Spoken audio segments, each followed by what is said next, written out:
Hello बच्चों, this is Dolly Sharma, your own chemistry ma'am. And आज हम कंटिन्यू करने वाले हैं जो हम पढ़ रहे थे, that is S block elements. कल हमने काफी थियोरेटिकल पोर्शन कवर किया था और बच्चों में आपस में कुछ जंग छिड़ गई। मैम इतना मत लिखवाओ, कुछ बच्चे बोल रहे नहीं इतना ही लिखवाओ, इंपॉर्टेंट है, ये है वो है। तो आज आपके एक एक क्वेश्चन का मैं आंसर करती हूँ ताकि आप जो थोड़ा सा भी परेशान हो रहे हो वो आपकी परेशानी दूर हो जाए। हालांकि ये टाइम वेस्टिंग है क्योंकि मैं बहुत बार इस पॉइंट को हाईलाइट कर चुकी हूँ, लेकिन फिर भी आपको ऐसा ना लगे यार मैम तो हमें सुनती ही नहीं है ना। तो एक एक बच्चे का जो एक एक डाउट आया है ना, वो सब कुछ मैं आंसर करूंगी, ठीक है। तो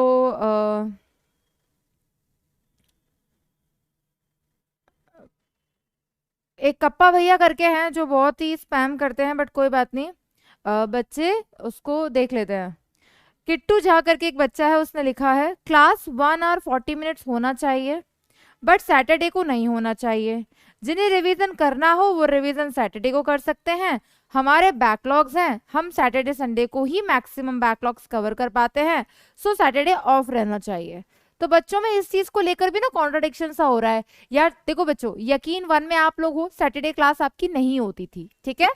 तो पहली बात तो वो लीव नहीं होती है, वो ऑफ नहीं होता है। वो एक बच्चे ने लिखा गवर्नमेंट हॉलीडे नहीं है, वो हॉलीडे नहीं है। बट मैं आपको पहले भी बोल रही थी कि सैटरडे संडे का टाइम मैं आपको जानकर दे रही हूं कि आप जो साथ में फिजिकल केमिस्ट्री का रिवीजन चला रहे हो चीजों को बैलेंस कर सको। मेरे से अगर पूछो बेटा तो मैं एक दिन में 2 लेक्चर भी ले सकती हूँ, 2-2 घंटे के, अगर आपको सिर्फ सिलेबस खत्म करना है तो। बट ये सारे पॉइंट्स मैं फिर से हाईलाइट करके आपको इसलिए बता रही हूँ बेटा कि इनऑर्गेनिक केमिस्ट्री कल की क्लास में ही देख लो कितने सारे नोट्स थे।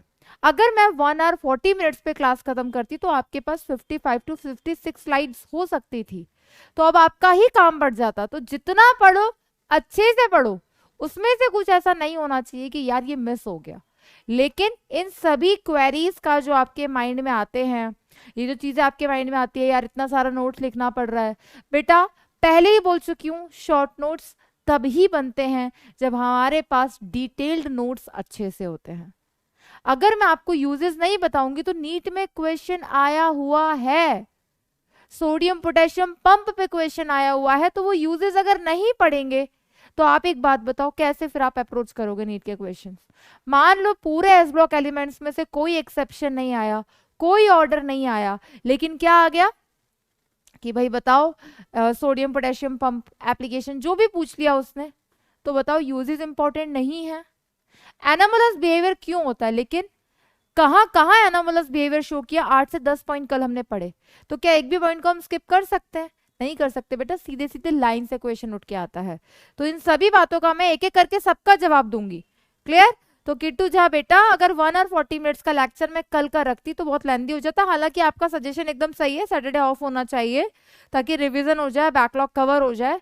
तो इनका पॉइंट तो इतना रिलेवेंट नहीं था, ठीक है। हाँ, विकास कुमार मैम प्लीज लेक्चर की ड्यूरेशन बढ़ा लो मगर सैटरडे को क्लास मत लो। बेटा मैं अभी सैटरडे को क्लास ले ही कहाँ रही हूँ, नहीं ले रही ना।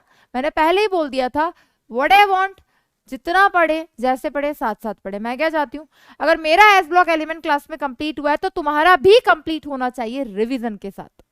क्लियर?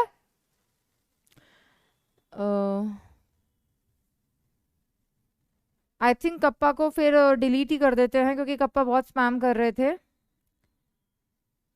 थैंक यू मैम, आप नेगेटिव कमेंट पे प्लीज ध्यान मत देना, we are with you ma'am. Karan Kumar thank you. और मैं नेगेटिव कमेंट पे ध्यान नहीं देती, मैंने पहले भी कहा था।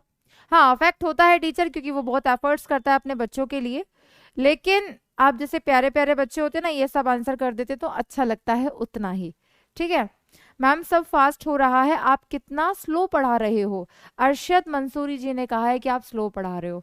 बेटा करा दूं खत्म आज एस ब्लॉक एलिमेंट, बोलो कुछ फर्क नहीं पड़ेगा, 2-3 चीजें हटानी पड़ेंगी, जल्दी जल्दी कवर कर लेते हैं एस ब्लॉक एलिमेंट, क्योंकि क्रैश कोर्स में भी तो पढ़ाते ही है ना हम।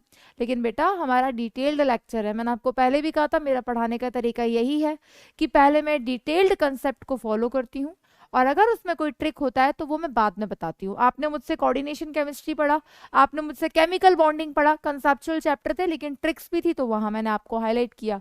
लेकिन यहाँ पर सारी थ्योरी इंपॉर्टेंट है बेटा, इसीलिए मैं वो सारी थ्योरीज आपको दे रही हूँ।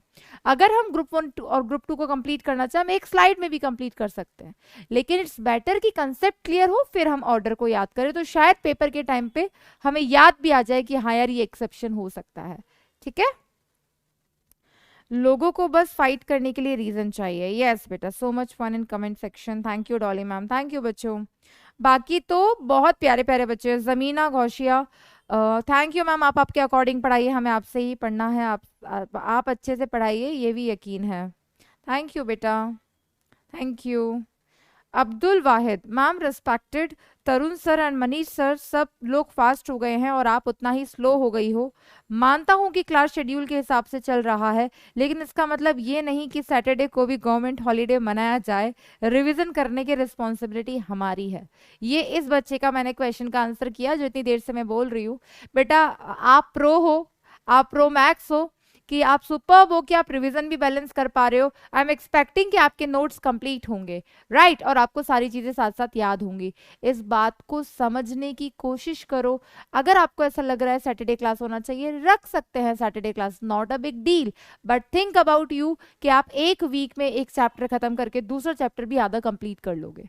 एस ब्लॉक एलिमेंट में 2 क्लास में भी करा सकती थी बेटा, लेकिन हमें 4 क्लासेस मिली है, तो why we are not utilising all the classes. आप बताओ आपको क्या फायदा होगा अगर मैं सिलेबस जल्दी कराऊंगी, तो ये बताओ। जितना पढ़ रखा उसको रिवाइज कर लो ना अच्छे से।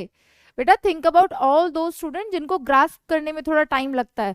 वो कुछ हो सकता है बेटा अब्दुल, आपको सारी चीजें बहुत अच्छे से आती है, लेकिन कुछ बच्चे ऐसे भी हैं जो इन कंसेप्ट को शायद पहली बार सही से पढ़ पा रहे होंगे, क्योंकि 11 12 सबने पढ़ा होता है, लेकिन हम ड्रॉप कब करते हैं? तभी ना बेटा जब हमारे कुछ कंसेप्ट वीक रह गए। तो हो सकता है बेटा ये कंसेप्ट आपका बहुत स्ट्रांग हो, या फिर आपको लग रहा हो यार ये तो रट के निकल जाएगा, बट बेटा this is my responsibility for दो स्टूडेंट जो बिल्कुल जीरो से पढ़ रहे हैं, कि मैं तो बेटा एक एक पॉइंट लिखवाऊंगी। ठीक है, इसलिए मैं सैटरडे क्लास नहीं ले रही हूँ, बिकॉज मैं ये चाहती हूँ कि जितना मैं पढ़ा चुकी हूँ वो आप अच्छे से रिवाइज करके आओ, और मंडे से हम फिर से नया स्टार्टअप करें। इस तरीके से एक वीक में हम कवर करें कि आपको वो ऐसा ना लगने लगे यार पूरा कवर हो गया, चैप्टर खत्म हो गया, सिलेबस खत्म हो गया। हो सकता है, लेकिन उस तरीके से हमें नहीं चलना है बेटा। ठीक है, ऑलरेडी हमारा रिकॉर्डेड क्लास होता है बेटा, रिकॉर्डेड क्लास में हम कंटेंट के अलावा कोई बात भी नहीं कर पाते, तो हमारा 0% टाइम किल होता है। लेकिन आज मैं बात कर रही हूँ उन बच्चों के लिए बेटा जो ऑनेस्टली पढ़ रहे हैं। ठीक है, नेक्स्ट भाई लोग, अगर तुम अपना टाइम इन्वेस्ट कर रहे हो तो केमिकल बॉन्डिंग में 3 ऐसे टॉपिक, डायपोल इंटरेक्शन जो मैम ने कह दिया कि फिजिकल पढ़ाया जाएगा, पढ़ाया है और एनसीईआरटी में भी दिया है, ऑल योर चॉइस। वेदांत बेटा, वेदांत बेटा आपको एक बात बता दूं, एक बार आप बुक खोलना, स्टेट्स ऑफ मैटर चैप्टर खोलना, और पहला टॉपिक क्या दे रखा है उसको एक बार देखना, और फिर आइडेंटिफाई करना कि वो किसका टॉपिक है। फिर भी मैं अपने बच्चों के लिए ऐसा नहीं टॉपिक नहीं पढ़ा सकती, पढ़ा देंगे बेटा, टाइप्स ऑफ इंटरेक्शन भी पढ़ा देंगे, पर जो स्टेटमेंट्स आप लिखते हो एक बार सोचा करो कि आपका टीचर उससे गो थ्रू हो रहा है। ठीक है, आप कितना स्लो चल रहे हो। अरशद मंसूरी आपका सेकंड कमेंट है, आई थिंक आपको आंसर मिल गया होगा। अब्दुल वाहिद, आप केवल अदर टीचर्स की तरह स्पीड में आ जाओ please ma'am, I humble request you. Speed में आने से आप खुद देखना बेटा, आपको ऐसा लगेगा कि यार सब ऊपर से जा रहा है, मैं सच बोल रही हूँ, मैं इसीलिए स्पीड में नहीं आ रही हूँ। मैं एक एक प्रॉपर्टी को बार बार हाईलाइट करके समझाती हूँ, देयर इज अ रीजन, बच्चा समझने की कोशिश करो।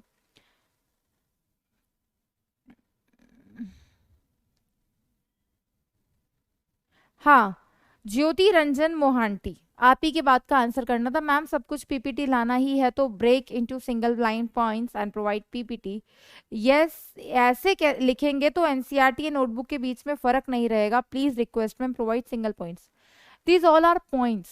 ठीक है, अब लिथियम का अगर कोई यूज है तो वो यूज क्यों कर रहे हैं, अगर उस लाइन के साथ तो उसको हटा दें बेटा। आप बताओ ज्योति बच्चे, हाँ रिक्वायर्ड है, मैंने कहा कि आप सब कुछ रटो, बट आपके पास होना तो इस तरीके से चाहिए। या आप नीट के टाइम पे भी अपनी कॉपी और एनसीईआरटी साथ में रख के बैठोगे, उस टाइम पे तो सिर्फ कॉपी से गो थ्रू होगे ना। आपने कहा ना कि पूरा थ्योरी मत दो, आप हाईलाइट कर लो ना बस उस पॉइंट को, रीजन तो देना पड़ेगा ना बेटा, समझ में तो तभी आएगा। शॉर्ट नोट्स अगर सीधा सीधा दे दूंगी तो समझ आएगा उस बच्चे को जो जीरो से स्टार्ट कर रहा है? समझने की कोशिश करो बच्चों, ठीक है। कुछ लोग बैकलॉग से भी मेरे शॉर्ट नोट्स मांग रहे हैं और मैम को भी ब्लेम कर रहे हैं, वाह बेटे। चलो कोई बात नहीं, शॉर्ट नोट्स की अगर आप बात कर रहे हो तो मैं आपको बोल चुकी हूँ, मैं अभी डिटेल पढ़ाऊंगी।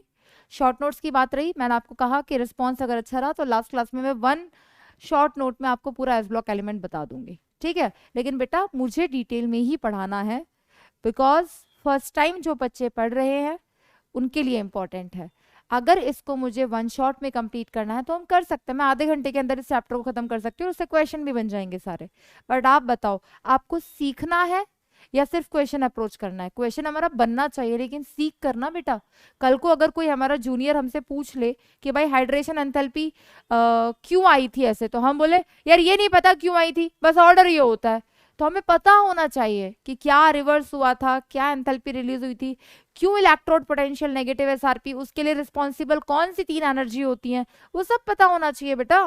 काम ऑर्डर ही आएगा, पूछा यही जाएगा स्ट्रॉन्गेस्ट रिड्यूसिंग एजेंट कौन सा था अल्कली मेटल में, लिथियम था। नहीं पूछेगा कभी भी कि क्यों था, कौन सी तीन एंथैल्पी थी, लेकिन पता तो होना चाहिए। थैंक यू रंजन, ज्योति बहुत अच्छा आंसर किया। काफी बच्चे अच्छे हैं, मतलब वो रिस्पॉन्स कर देते हैं तो मुझे लिखने की कुछ जरूरत ही नहीं पड़ती। चलो बेटा thank you so much. IOC के लिए डॉली मैम इज बेस्ट। बेटा डॉली मैम ऑलराउंडर है, तीनों पढ़ाती है। फिजिकल केमिस्ट्री अर्जुना नीट में पढ़ाया, इनऑर्गेनिक तो 2-3 बैच में पढ़ाया, और ऑर्गेनिक एक्सेलरेट में, ठीक है। चलो बेटा बाकी तो काफी बच्चे अच्छों ने रिस्पॉन्स किया है। जिसको भी मैम से बाहर जाए, फालतू का ज्ञान मत बांटो। Abhijeet Rathore thank you. ये इतने, मतलब आपको पता है बच्चों, वो जो नेगेटिव कमेंट्स करता है ना उसका इतना वो नहीं लगता, लेकिन जब ये बच्चे स्टैंड लेते हैं आपके लिए इतना अच्छा लगता है ना, आई कांट एक्सप्लेन, ठीक है। बाकी तो रिलेवेंट चैट था।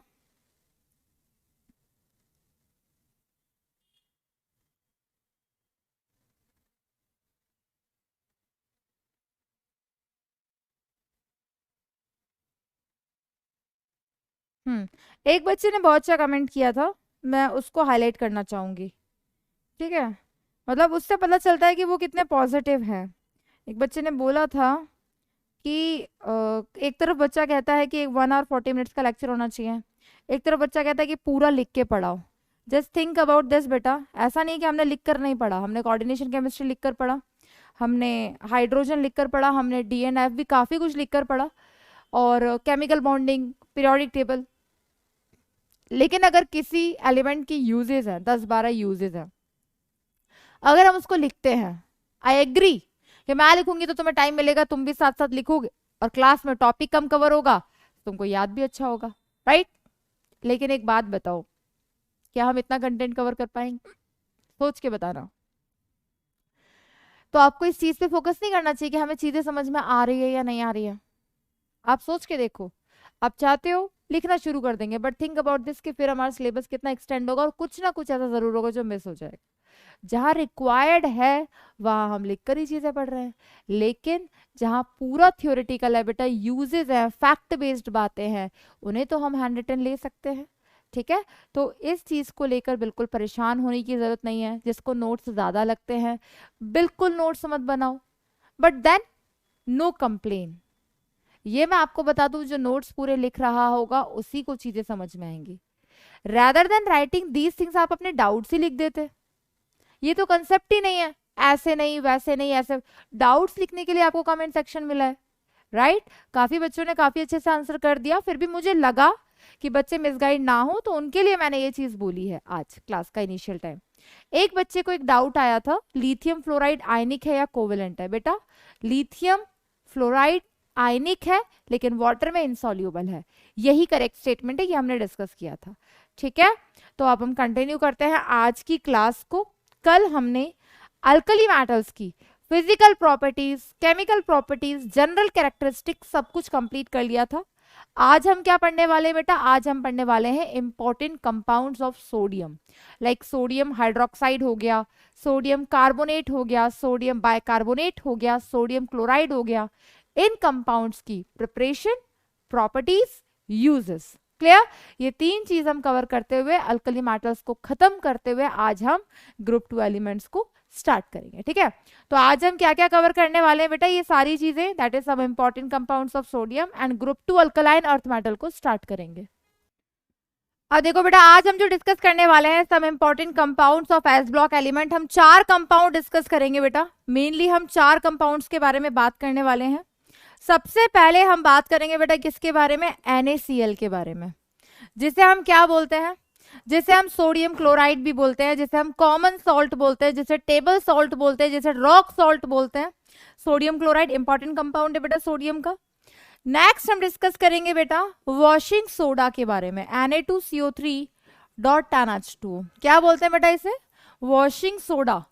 और यहां पर हम एक इंपॉर्टेंट प्रोसेस पढ़ेंगे इसकी प्रिपरेशन का, और उस प्रोसेस को हम क्या बोलते हैं बेटा, उस प्रोसेस को हम बोलते हैं that is Solvay process. Clear? Next बेटा हम जो कंपाउंड पढ़ेंगे दैट इज NaOH, इसे हम बोलते हैं कॉस्टिक सोडा, और इसे हम बोलते हैं बेकिंग सोडा। केक बनाने के लिए जिसे हम यूज करते हैं, या फिर इडली वगैरह बनाते हैं तो भी इसका यूज करते हैं, खाना सोडा जिसे बोलते हैं। ठीक है, नेक्स्ट हम डिस्कस करेंगे बेटा सोडियम बाइकार्बोनेट। तो इनमें से जो सबसे इंपॉर्टेंट है वो मैं हाईलाइट कर देती हूँ बेटा। सबसे इंपॉर्टेंट है बेटा दैट इज वॉशिंग सोडा, जिसके बारे में हमें सबसे इंपॉर्टेंटली पढ़ना है और यहां से पक्का क्वेश्चन बनता है। एंड सेकेंड मोस्ट इंपॉर्टेंट है बेटा NaCl। क्वेश्चन आने की सबसे ज्यादा पॉसिबिलिटी जो इस पोर्शन से होती है वो इन दोनों से होती है। क्लियर? तो इन दोनों को हम कवर करेंगे। ये भी मैं पढ़ाऊंगी बेटा, पढ़ाऊंगी क्यों, क्योंकि हमें पढ़ना सब कुछ है, लेकिन मैंने आपको पहले ही बता दिया कि इंपॉर्टेंट ये दोनों है।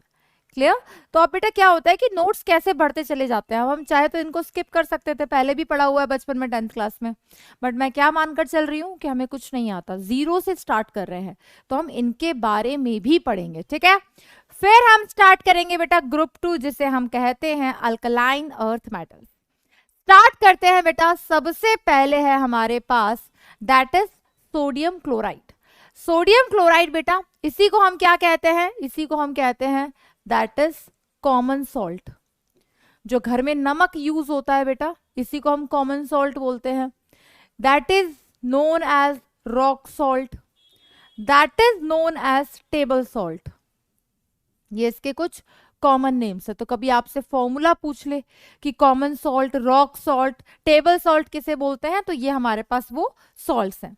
बात करें बेटा इनकी प्रिपरेशन की, तो पहली प्रिपरेशन है बेटा लैब प्रिपरेशन की। लैब में इन्हें कैसे बनाया जाता है, सिंपल। अगर मैं आपसे पूछूं तो आप कैसे प्रिपेयर करोगे भाई NaCl को, तो NaCl किसका सॉल्ट है भाई, हमने इक्विलिब्रियम पढ़ा हुआ है, तो ये है हमारे पास एक स्ट्रॉन्ग एसिड और स्ट्रॉन्ग बेस का सॉल्ट। सिंपल न्यूट्रलाइजेशन रिएक्शन जो होती है वही इसकी लैब प्रिपरेशन है। तो कैसे बनाते हैं बेटा इसको लैब के अंदर, simple NaOH which is a strong base. इसकी रिएक्शन हम किसके साथ कराते हैं बेटा, इसकी रिएक्शन हम कराते हैं HCl के साथ। HCl क्या है बेटा, ये एक स्ट्रॉन्ग एसिड है। तो जब इस स्ट्रॉन्ग बेस की रिएक्शन हम स्ट्रॉन्ग बेस के साथ कराते हैं तो यहां से किसका फॉर्मेशन होता है बेटा, NaCl का। यही जो NaCl है बेटा, इसी को हम क्या बोलते हैं, इसी को हम रॉक सॉल्ट बोलते हैं, कॉमन सॉल्ट बोलते हैं। क्लियर? यहां से हमारे पास फॉर्मेशन होता है सॉलिड स्टेट में इस NaCl का, और वाटर यहां से रिलीज होता है। तो ये रिएक्शन कौन सी है बेटा, दैट इज न्यूट्रलाइजेशन रिएक्शन। कल एक बच्चे ने डाउट भी पूछा था, डाउट ये पूछा था कि मैम ये एंथैल्पी ऑफ फॉर्मेशन वाला और enthalpy of negative enthalpy of formation समझ नहीं आया। बेटा कल हम डिस्कस कर रहे थे अल्कली मेटल के हैलाइड्स, राइट? तो अगर सोडियम की मैं बात करूं और क्लोराइड, सोडियम क्लोराइड क्या है, ये भी तो अल्कली मेटल का हैलाइड है। और अगर ये अल्कली मेटल का हैलाइड है तो मुझे बस इतनी सी बात बता दो बेटा कि यहां पर इसका जो फॉर्मेशन हुआ, इसका जो फॉर्मेशन हुआ, क्या ये न्यूट्रलाइजेशन रिएक्शन है? बिल्कुल। आपने थर्मोडायनामिक्स में पढ़ा हुआ है कि neutralisation reaction is a exothermic reaction. तो या तो मैं बोलूं कि एंथैल्पी ऑफ फॉर्मेशन नेगेटिव है, या मैं बोलूं एंथैल्पी ऑफ न्यूट्रलाइजेशन, एक ही बात है ना। तो NaCl का यहां पर हमने फॉर्मेशन किया, बट डिफरेंस क्या था, अब आपके माइंड में जो डाउट आया, एंथैल्पी ऑफ फॉर्मेशन का डेफिनेशन हुआ करता था दैट 1 मोल कंपाउंड को बनाना from its constituent elements in their elemental state. अब सोडियम क्लोराइड जो है वो किस किस से मिलकर बना है, सोडियम और क्लोरीन। तो यहां पर भी एंथैल्पी ऑफ फॉर्मेशन में सारी एनर्जी रिक्वायर्ड है। याद है बोन हेबर साइकिल थर्मोडायनेमिक्स में पढ़ा होगा। तो सबसे पहले सोडियम को सॉलिड स्टेट से गैस में कन्वर्ट किया होगा, अगेन एंडोथर्मिक रिएक्शन। उसमें से एक इलेक्ट्रॉन निकाला होगा तो Na+ बना होगा, endothermic reaction. Cl2 chlorine gaseous state में एग्जिस्ट करता है, उसको तोड़ा होगा, बॉन्ड डिसोसिएशन एंथैल्पी, तो क्लोरीन गैसियस एटम आया होगा। उसमें एक इलेक्ट्रॉन ऐड किया होगा, नेगेटिव इलेक्ट्रॉन गेन एंथैल्पी। अब Na+Cl- ने मिलकर जो NaCl बनाया, लैटिस एंथैल्पी। तो इनकी लैटिस एंथैल्पी कंपैरेटिवली ज्यादा होती है रेस्ट ऑल एनर्जीज से। तो overall enthalpy of formation NaCl का कैसा आया, नेगेटिव आया ना। तो वो उस स्टेटमेंट को जस्टिफाई कर रहा था। क्लियर। नेक्स्ट बात करते हैं बेटा, that is large scale preparation. बेटा लार्ज स्केल पे अगर हम बात करें तो NaCl का फॉर्मेशन, आपने अगर कभी साबरमती साइड गए हो या गुजरात साइड गए हो वहां पर, या फिर जयपुर में सांभर लेक, तो वहां पर नमक ही है वो जो कलेक्टिव फॉर्म में व्हाइट कलर का है। तो वो क्या है, नमक है। अब ये नमक कहां से निकलता है, हम कहते हैं ना समुद्र में से निकलता है। तो from sea water large scale पे प्रोडक्शन किया जाता है किसका बेटा, किसका, NaCl का। वो कौन सा नमक होता है, वो यही नमक होता है।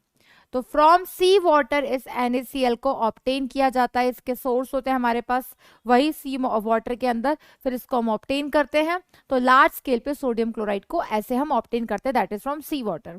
अब सी वाटर में अब इसका मेजर सोर्स जो है, मेजर सोर्स से क्या मतलब है बेटा, जहां पे सबसे ज्यादा पॉसिबिलिटी है किसकी, NaCl की मिलने की। तो एक तो हमने लिख ही दिया, दैट इज सी वाटर।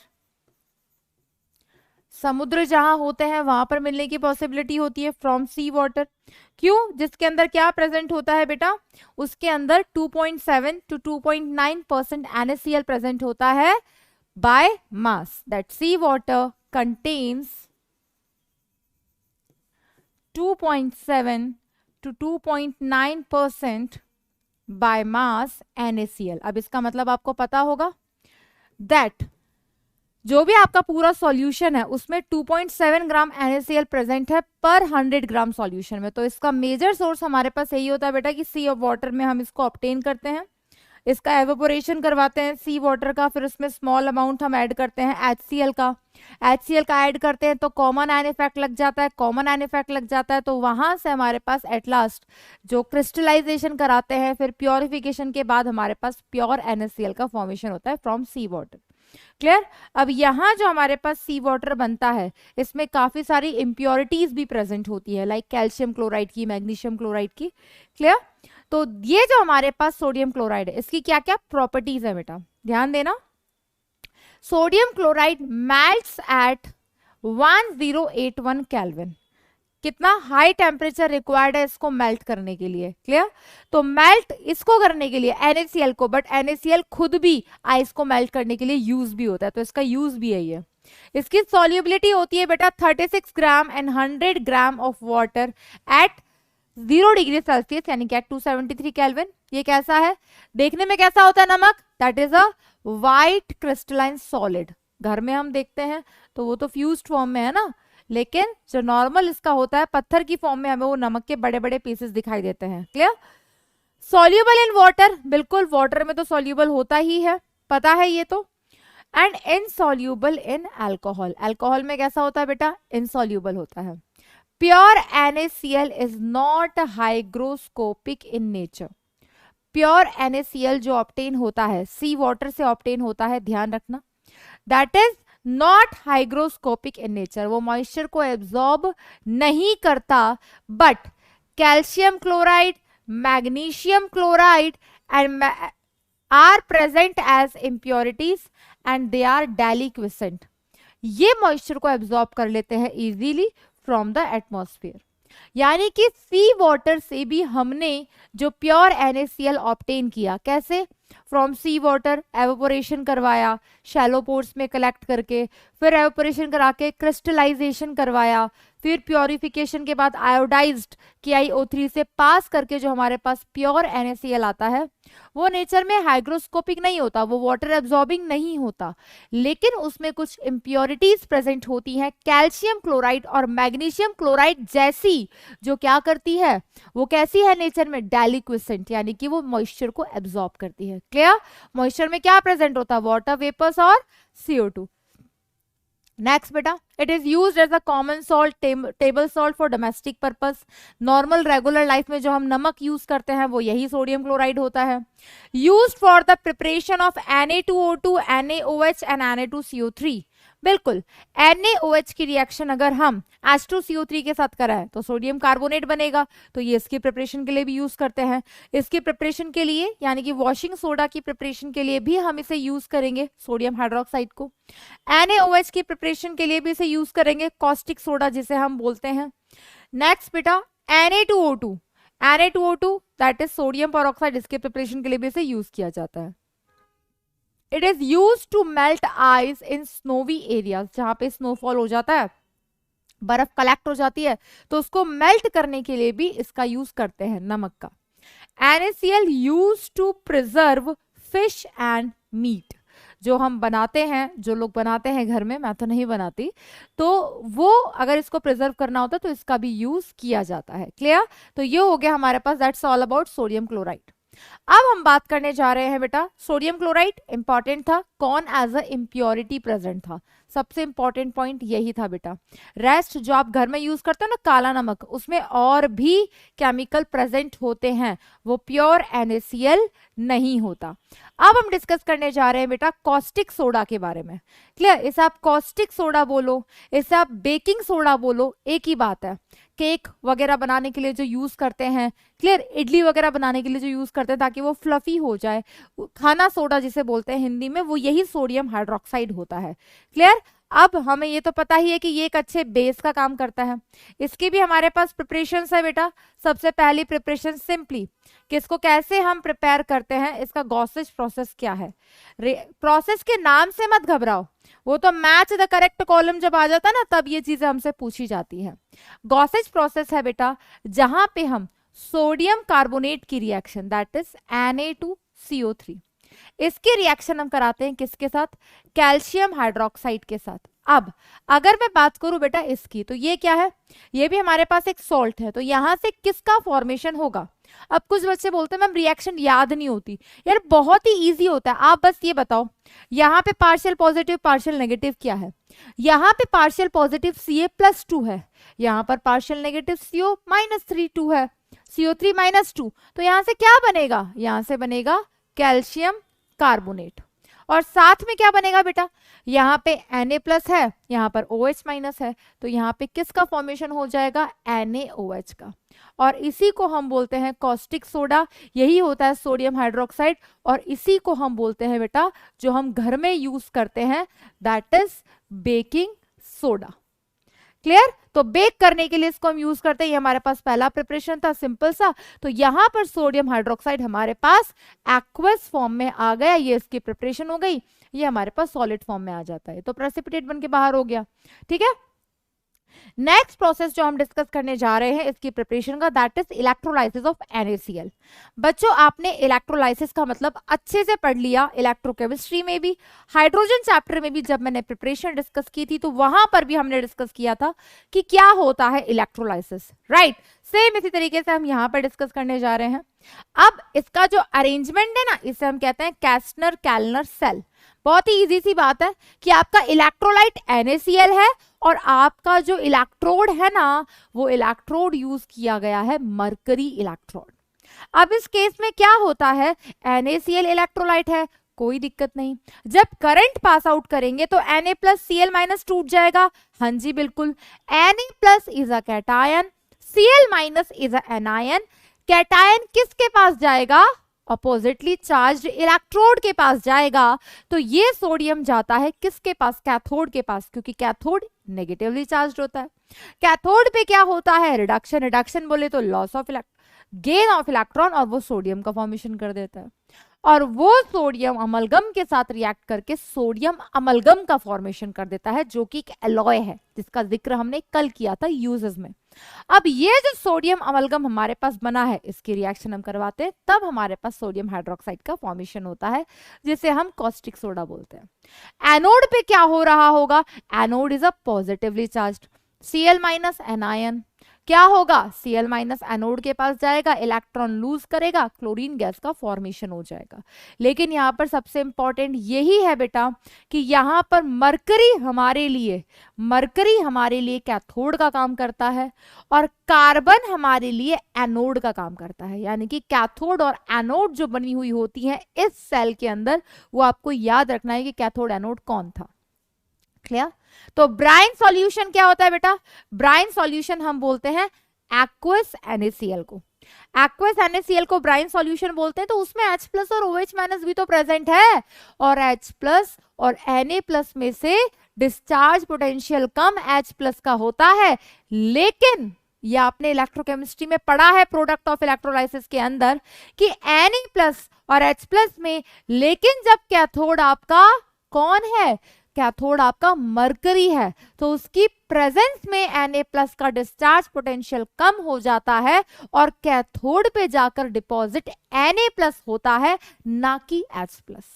तो ब्राइन सॉल्यूशन हम कहते हैं बेटा एक्वस NaCl को। इसका इलेक्ट्रोलाइसिस कराया जाता है जहां पर कैथोड आपकी मरकरी की बनी हुई है और एनोड आपकी बनी हुई है कार्बन की। Sodium metal discharged at the cathode combines with mercury to form sodium amalgam and chlorine कहां बन जाती है? एनोड पे। अरेंजमेंट दिखा देती हूं बेटा। ये आपके पास कैथोड रॉड है जो कि मरकरी की बनी हुई है, ये आपके पास एनोड रॉड है जो कि कार्बन की बनी हुई है। Cathode is negatively charged, anode is positively charged. इसके अंदर क्या प्रेजेंट है भाई? इसके अंदर प्रेजेंट है दैट इज एक्वस NaCl, जिसे हम ब्राइन सॉल्यूशन कहते हैं। जब करंट पास किया होगा ऊपर से, जब करंट पास किया होगा बेटा, तो क्या हुआ होगा? ये NaCl जो है, इधर से जब करंट पास आउट किया होगा तो यहां से बना होगा Na plus plus Cl minus, और ब्राइन सॉल्यूशन है एक्वस, तो हमारे पास वाटर भी तो है, ये भी करंट पास हुआ होगा तो H प्लस और OH माइनस। तो क्या होता है बेटा electrolysis? The deposition of oppositely charged electrodes towards oppositely, the deposition of oppositely charged ions towards oppositely charged electrodes is known as electrolysis. लेकिन जब जब आपके पास दो कैटायन हैं, तो कौन सा कैटायन जाकर कैथोड पे डिपॉजिट होगा? और आपके पास दो एनायन है, तो कौन सा एनायन जाकर कैथोड एनोड पे डिपॉजिट होगा? इसके लिए हमने क्या पढ़ा था? प्रेफरेंशियल डिस्चार्ज थ्योरी, जो क्या कहती थी? जिसका डिस्चार्ज पोटेंशियल कम होता है वो जाके डिपॉजिट हो जाएगा। और जो ऑर्डर था उसके अकॉर्डिंग Cl माइनस और OH माइनस में से Cl माइनस का डिस्चार्ज पोटेंशियल कम होता है, तो Cl माइनस एनोड पे जाएगा, एनोड पे जाके इलेक्ट्रॉन गेन लूज करेगा और क्लोरीन गैस का फॉर्मेशन कर देगा। फिर यहां से कौन जाना चाहिए था? H प्लस जाना चाहिए था, क्योंकि इसका डिस्चार्ज पोटेंशियल कम होता है, क्योंकि जिसका नेगेटिव SRP जितना ज्यादा उसका डिस्चार्ज पोटेंशियल उतना ज्यादा, लेकिन जिसका डिस्चार्ज पोटेंशियल कम है वो जल्दी से डिस्चार्ज होकर डिपॉजिट हो जाना है। लेकिन इन दोनों में से क्योंकि मेटल रॉड जो हमने यूज किया, आपने पढ़ा होगा ना factors affecting product of electrolysis, तो टाइप ऑफ इलेक्ट्रोड, तो अगर यही इलेक्ट्रोड प्लैटिनम की होती, वो एक इनर्ट इलेक्ट्रोड है, तो इस केस में यहां पर Na प्लस की जगह हाइड्रोजन गैस बनती। लेकिन यहां पर क्योंकि मेटल रॉड हमने अमलगम का यूज किया, तो उसकी प्रेजेंस में Na प्लस का डिस्चार्ज पोटेंशियल कम हो जाता है और Na प्लस जाकर डिपॉजिट होता है और सोडियम अमलगम का फॉर्मेशन करता है। क्लियर? तो अब मैं ये लिखवा देती हूं, ये स्टेटमेंट्स आपको समझ में आ गया होगा कि क्या होगा। तो अगर मैं पूछूं कि भाई कैथोड पे क्या रिएक्शन होगा, अगर मैं पूछूं आपसे कि यहां पर कैथोड पे क्या रिएक्शन होगा, तो कैथोड पे क्या रिएक्शन होगा बच्चों? इजी है, कैथोड के पास कौन जाएगा? पहले Na प्लस और H प्लस में से जाना किसको चाहिए था? जाना चाहिए था यहां पर किसे बेटा? H प्लस को, लेकिन अब कौन जाएगा? Na plus. Clear? Note down करते हैं बेटा इसे।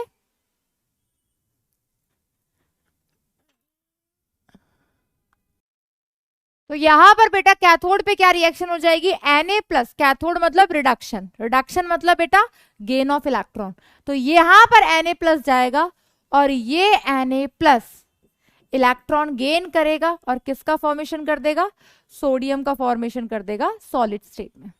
अब ये जो हमारे पास सोडियम यहां से बना है, ये जो सोडियम है ये इस मेटल रॉड किसके साथ रिएक्ट कर जाएगा बेटा, मरकरी के साथ, और ये किसका फॉर्मेशन कर देगा, दैट इज सोडियम अमलगम। अब आप सोचोगे मैम NaOH कहां बना, अभी NaOH नहीं बना है, ये हमारे पास क्या बना है, ये हमारे पास बना है एक एलॉय जिसे हम क्या कहते हैं, सोडियम अमलगम। क्लियर। नेक्स्ट बेटा अगर मैं बात करूं एनोड, एनोड पे क्या होता है, ऑक्सीडेशन, ऑक्सीडेशन मतलब लॉस ऑफ इलेक्ट्रॉन, तो Cl माइनस और OH माइनस में से डिस्चार्ज पोटेंशियल कम किसका होता है, Cl माइनस का। ये Cl माइनस इलेक्ट्रॉन लूज करेगा और किसका फॉर्मेशन कर देगा, क्लोरीन गैस का, 2 इलेक्ट्रॉन लूज करके। तो हमारे पास यहां पर कैथोड पे क्या बना, सोडियम अमलगम, एनोड पे क्या बना, क्लोरीन गैस। अब ये जो सोडियम अमलगम यहां पर बना है, ये सोडियम अमलगम, यही सोडियम अमलगम जब इसको हम रिएक्ट करवाएंगे वाटर के साथ तो ये किसका फॉर्मेशन कर देगा, ये फॉर्मेशन कर देगा सोडियम हाइड्रोक्साइड का, जिसे हम क्या बोलते हैं बेटा, जिसे हम बोलते हैं कॉस्टिक सोडा, जिसे हम बोलते हैं बेकिंग सोडा। क्लियर हो गया बेटा। तो ये सेकेंड प्रिपरेशन थी सोडियम हाइड्रोक्साइड की, याद रखना बेटा, अमलगम निकल जाएगा, हाइड्रोजन गैस यहां से वेपराइज हो जाएगी। क्या यूजेस है बेटा इसके, समझेंगे। सोडियम हाइड्रोक्साइड इज व्हाइट, आपने लैब में भी देखा होगा, बिल्कुल बेटा ये व्हाइट कलर का होता है, इसमें कोई शक नहीं है, ये व्हाइट कलर का होता है, ट्रांसल्यूसेंट होता है, बचपन में पढ़ा ना, ट्रू सॉल्यूशन, ट्रांसपेरेंट सॉल्यूशन होते हैं, ट्रांसलूसेंट सॉलिड होता है, और नेचर में कैसा होता है बेटा, कोरोसिव। नेक्स्ट बेटा इसका जो मेल्टिंग पॉइंट होता है वो होता है 591 केल्विन। मैम क्या इनके मेल्टिंग पॉइंट बॉइलिंग पॉइंट याद रखने हैं, नहीं याद रखने हैं, क्लियर। अब कुछ बच्चों ने बोला था ना शॉर्ट नोट्स की अगर बात करें, अब वो आपकी इच्छा है बेटा कि आप सीधे लिख लो melting point 591 kelvin, clear. Next readily soluble in water, water में तो सॉल्यूबल होना ही था क्योंकि नेचर कैसा है, ionic, Na plus OH minus, to give a strong alkaline solution. Alkaline मतलब बेसिक, तो ये वाटर में सॉल्यूबल होता है और एक स्ट्रॉन्ग बेसिक सॉल्यूशन का फॉर्मेशन करता है। Crystals of sodium hydroxide are deliquescent, जो क्रिस्टल्स होते हैं बेटा सोडियम हाइड्रोक्साइड के, वो डेलिक्विसेंट होते हैं नेचर में, यानी कि वो एब्जॉर्ब कर लेते हैं किसको, मॉइस्चर को अपनी सरफेस पे, absorb moisture and dissolve in it to form a solution. Sodium hydroxide solution at the surface reacts with CO2 in the atmosphere and ये फॉर्मेशन कर देते हैं Na2CO3 का, जो कि हमारे लिए एक फेवरेबल प्रोडक्ट है वॉशिंग सोडा की प्रिपरेशन। तो हम इसका यूज बोल सकते हैं कि it is use to prepare washing soda, जिसका फॉर्मूला है Na2CO3.NH2। क्लियर। अब आपको यहां तक कुछ चीजें क्लियर हो गई होंगी, मैं हाईलाइट कर देती हूँ। Sodium hydroxide simple, caustic soda, baking soda इसी को बोलते हैं, खाना सोडा इसी को बोलते हैं। 2 प्रिपरेशन सिंपल से डिस्कस किए बेटा, लैब में कैसे बनाते हैं, साथ के साथ कास्टनर कैलनर सेल। कैथोड कौन था भाई, कैथोड हमारे पास मरकरी था। एनोड कौन था भाई, कार्बन था। इलेक्ट्रोलाइट हमारे पास ब्राइन सॉल्यूशन था, एक्वस NaCl, सोडियम अमलगम बना, वाटर के साथ रिएक्शन कराई, सोडियम हाइड्रोक्साइड बन गया। क्लियर। यहां पर ये हो गई इसकी प्रिपरेशन बेटा। यूजेस से पहले हम इसकी कुछ केमिकल प्रॉपर्टीज, यहां पर जो मैं रिएक्शंस लिखवाने जा रही हूं दैट इज नॉट मेंशन्ड, क्यों, बट मैं इस NaOH की सारी रिएक्शन जो हर चैप्टर में कहीं पे भी आ सकती है वो सब मैं यहाँ पर लिखवा रही हूँ, ताकि गो थ्रू हो जाए, आपको रिकॉल हो जाए, हाँ हमने ये पढ़ा था। इनमें से कुछ रिएक्शन हमने हाइड्रोजन में पढ़ी होंगी, कुछ रिएक्शन हम आगे जाके पी ब्लॉक में पढ़ने वाले हैं, कुछ रिएक्शन पी ब्लॉक में पढ़ने वाले हैं, लेकिन यहाँ मैं सारी रिएक्शन करवा रही हूँ।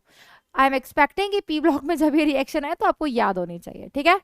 प्रोडक्ट्स बनाने हैं तो भाई हमें अच्छे से पता है कि NaOH बेस है, HCl एसिड है, तो बताओ यार क्या बनाएगा, सिंपल यहां से बना देगा यार NaCl और वाटर।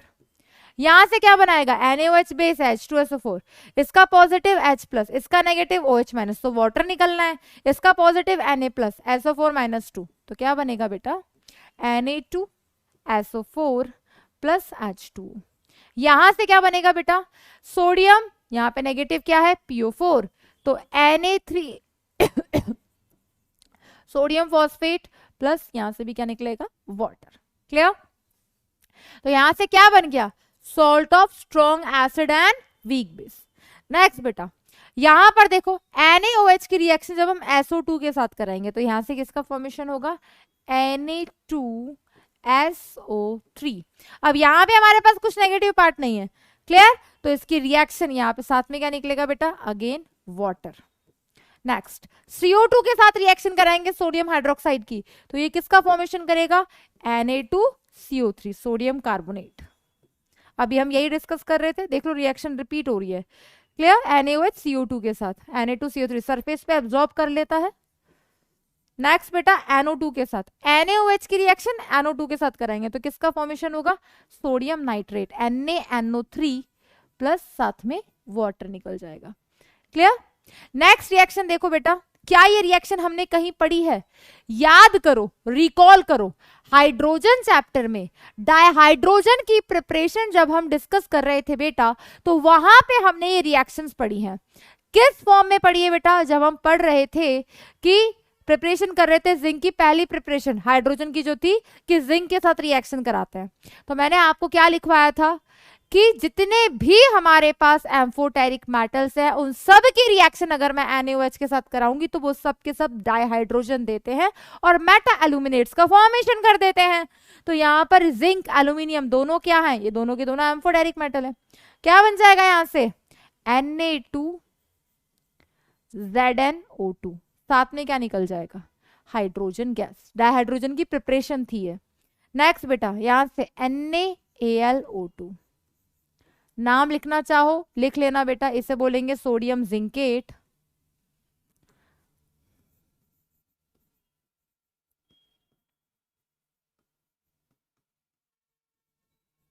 और इससे बोलेंगे बेटा सोडियम एल्यूमिनेट।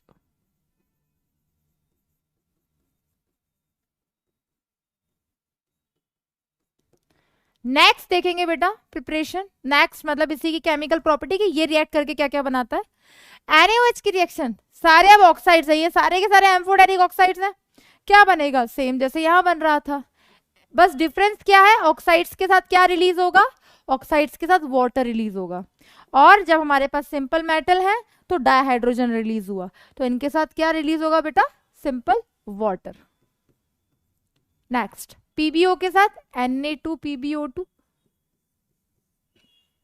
वाटर रिलीज हो जाएगा।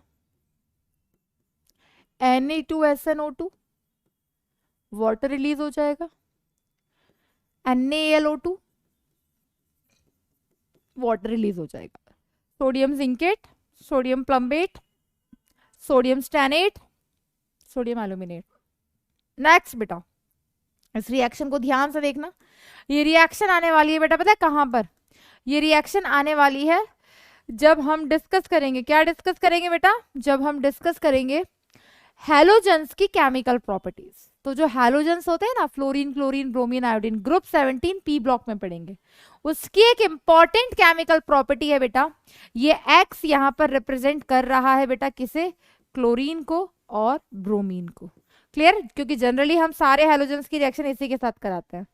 तो जब जब हमारे पास क्लोरीन ब्रोमीन होता है और ये जो हमारे पास NaOH है, ये कैसा है, NaOH अगर हमारे पास कोल्ड और डाइल्यूट है तो इस केस में यहां पर एक किस तरीके से डिसोसिएट होता है, NaXU NaXU। तो यहां पर ये किसको रिप्रेजेंट कर रहा है, NaClO, ये रिप्रेजेंट कर रहा है। इसका एग्जाम्पल देख लो बेटा, अगर मैंने रिएक्शन करवाई किसकी, अगर मैंने रिएक्शन करवाई हैलोजन ले लिया क्लोरीन NaOH के साथ, तो NaOH कैसा है बेटा, अगर NaOH कोल्ड है एंड डाइल्यूट है तो किस तरीके से टूटेगा, एक NaCl तो बनेगा ही बनेगा, लेकिन साथ में क्या बनेगा, NaClO, इसी का हाइपोहेलस एसिड बना NaClO, और साथ में क्या निकल जाएगा बेटा, वाटर।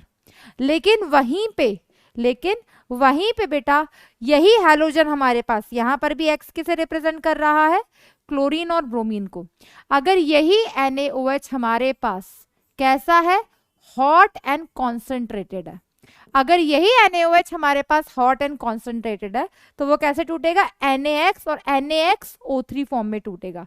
इसका एग्जाम्पल देख लो बेटा, मान लो हमने इसी क्लोरीन की रिएक्शन करवाई, किसके साथ बेटा, इसी NaOH के साथ, और ये NaOH कैसा है, ये NaOH है हॉट एंड कॉन्सेंट्रेटेड। तो इस केस में क्या होगा बेटा, देखना समझना ध्यान से, ये हॉट एंड कॉन्सेंट्रेटेड है तो क्या बनेगा, NaCl तो दोनों में ही बनेगा, लेकिन साथ में क्या बनेगा, NaClO3, साथ में क्या रिलीज हो जाएगा, वाटर। अब पता है यहाँ पे डिफरेंस किस चीज का है, ये रिएक्शन आप पढ़ते हो रेडॉक्स रिएक्शन चैप्टर में, एग्जांपल ऑफ डिसप्रपोर्शनेशन रिएक्शन।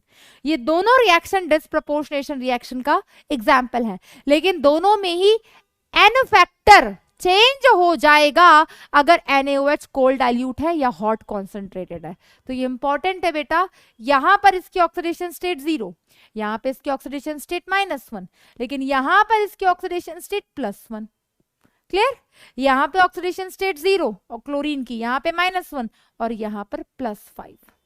तो सेम एलिमेंट रिड्यूस भी हो रहा है, ऑक्सीडाइज भी हो रहा है, disproportionation reaction. Same element reduce भी हो रहा है, ऑक्सीडाइज भी हो रहा है, डिसप्रपोर्शनेशन रिएक्शन, लेकिन दोनों ही केस में एन फैक्टर अलग आएगा। Only and only depends on कि ये कोल्ड एंड डाइल्यूट था या हॉट एंड कॉन्सेंट्रेटेड था। ये वापस हैलोजन में आएगा। मैम यहाँ क्यों पढ़ा रहे हो बेटा, जितनी बार चीजें पढ़ेंगे, जितनी बार रिएक्शंस देखेंगे, उतनी बार रिकॉल होंगी। क्लियर, तो ये सोडियम हाइड्रोक्साइड कॉस्टिक सोडा की प्रिपरेशन के साथ मैंने उसके आपको कुछ और केमिकल प्रॉपर्टीज भी बता दी। नेक्स्ट बेटा, preparation of hydroxide, freshly prepared hydroxide का फॉर्मेशन किया जाता है बेटा लैब्स के अंदर। यही सोडियम हाइड्रोक्साइड की रिएक्शन अगर हम FeCl3 के साथ कराते हैं तो यहां से क्या बनता है, फ्रेशली प्रिपेयर्ड प्रेसिपिटेट बनता है फेरिक हाइड्रोक्साइड का, साथ में क्या निकल जाएगा, दैट NaCl। यहां से CuSO4 NaOH, तो यहां से भी क्या बनता है बेटा, फ्रेशली प्रिपेयर्ड हमारे पास बन जाता है precipitate, that is of copper hydroxide.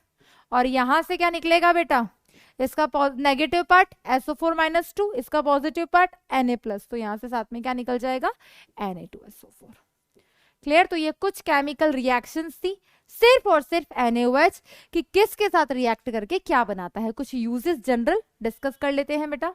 The manufacture of, कहाँ कहाँ इसको यूज किया जाता है, सोप के अंदर ये यूज होता है बनाने के लिए, पेपर बनाने के लिए यूज होता है, आर्टिफिशियल रेयन बनाने के लिए यूज होता है, आर्टिफिशियल सिल्क में ये यूज होता है, and the number of chemicals, बहुत सारे केमिकल्स बनाने के लिए यूज होता है, ऑर्गेनिक कंपाउंड्स।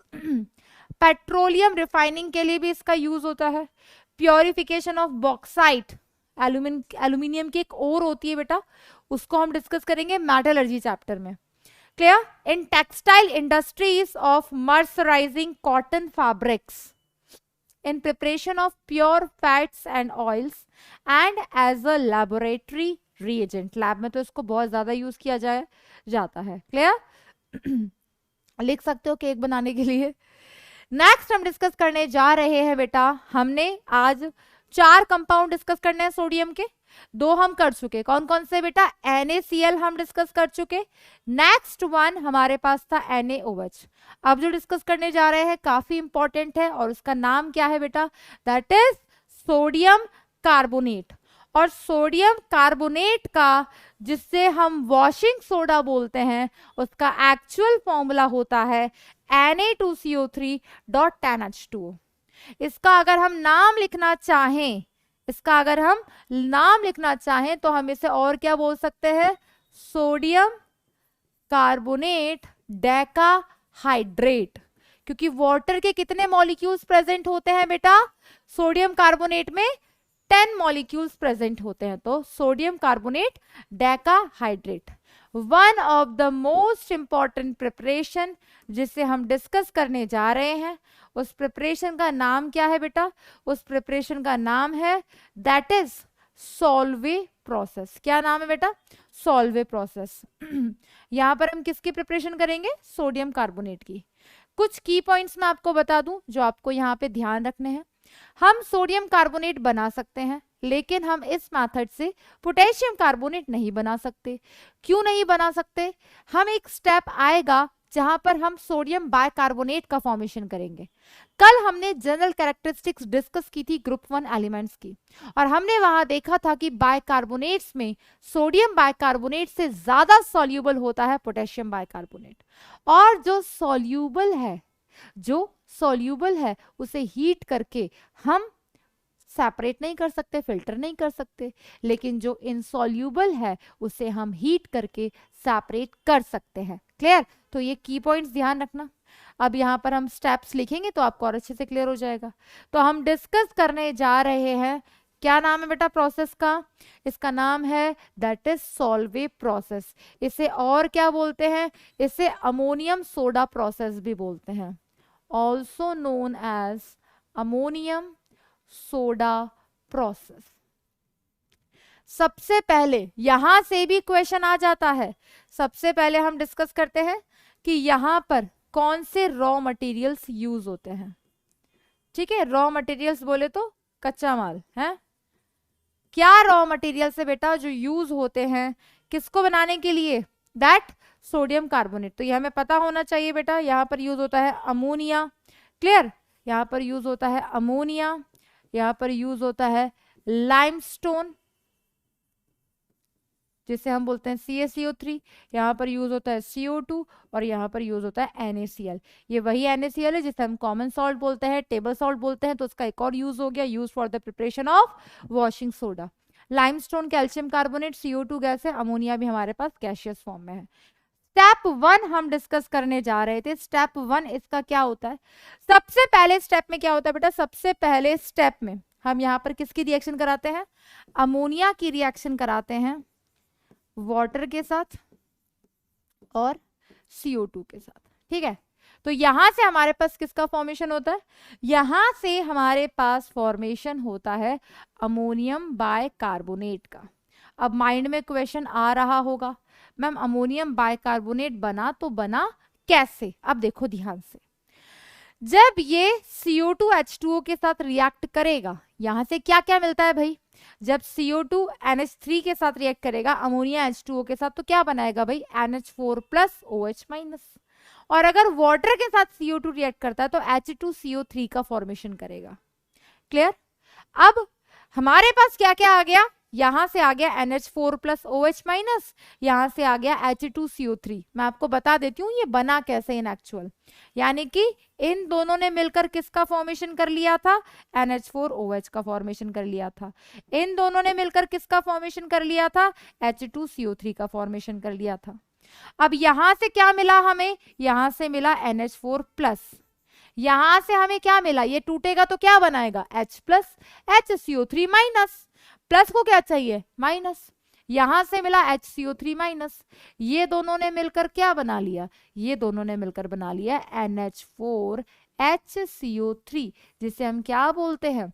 जिसे हम बोलते हैं दैट इज अमोनियम बाइकार्बोनेट। क्या बोलते हैं बेटा? Ammonium bicarbonate. तो पहले स्टेप में हमने किसका फॉर्मेशन कर लिया? अमोनियम बाइकार्बोनेट का। क्लियर? अब ये जो अमोनियम बाइकार्बोनेट हमारे पास बना है, अब इसकी रिएक्शन अगर हम किसके साथ कराएं? NaCl के साथ।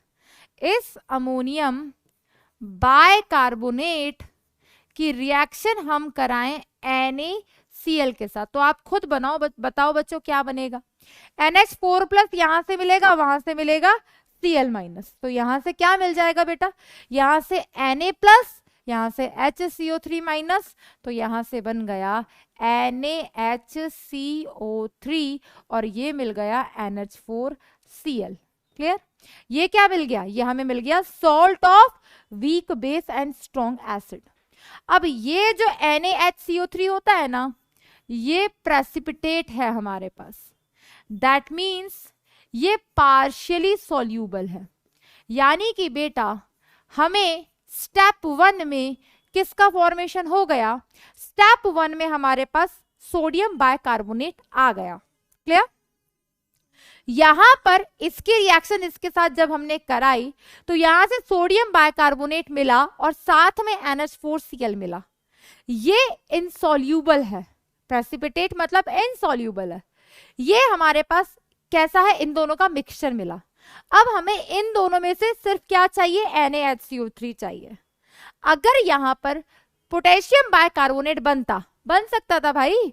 अगर हम यहाँ पे रिएक्शन अमोनियम बाइकार्बोनेट की किसके साथ करा दे, KCl के साथ कराएं, तो पोटेशियम बाइकार्बोनेट बन जाएगा। लेकिन पोटेशियम बाइकार्बोनेट तो बन जाएगा, लेकिन अब जो हम पढ़ने जा रहे हैं स्टेप टू में हम यहां से ऑब्टेन करेंगे किसका ऑब्टेन करेंगे बेटा, इसको हम हीट करेंगे, तो यहां से हम फॉर्मेशन करेंगे दैट इज सोडियम कार्बोनेट का। और वो हम तभी कर सकते हैं, इसको इससे सेपरेट तभी कर सकते हैं जब ये इनसॉल्यूबल हो। अगर ये सॉल्यूबल होगा तो हम ऑब्टेन नहीं कर सकते। दैट्स व्हाई K2CO3 को ऑब्टेन नहीं किया जा सकता via Solvay process, sodium carbonate को किया जा सकता है। तो अब इस केस में क्या होगा बेटा, यहां पर ही हमारे पास स्टेप 1 कंप्लीटेड। क्लियर, हमारा स्टेप 1 कंप्लीट हो गया। स्टेप 2 की तरफ बढ़ते हैं भाई स्टेप 2 की तरफ बढ़ते हैं। तो हमारे पास स्टेप 1 में क्या आ गया बेटा, फिर से देखो, हमारे पास आ गया है एक प्रेसिपिटेट सोडियम बाइकार्बोनेट का। अब ये जो हमारे पास सोडियम बाइकार्बोनेट है, इस सोडियम बाइकार्बोनेट को जब हम हीट करेंगे तो यहां से क्या निकल जाएगा, यहां से ये एनहाइड्रस हो जाएगा और ये फॉर्मेशन करेगा, डिसोसिएट हो जाएगा, फॉर्मेशन करेगा Na2CO3, साथ में CO2 गैस निकल जाएगी और H2O होगा। तो स्टेप 2 में हमारे पास Na2CO3 का फॉर्मेशन हुआ।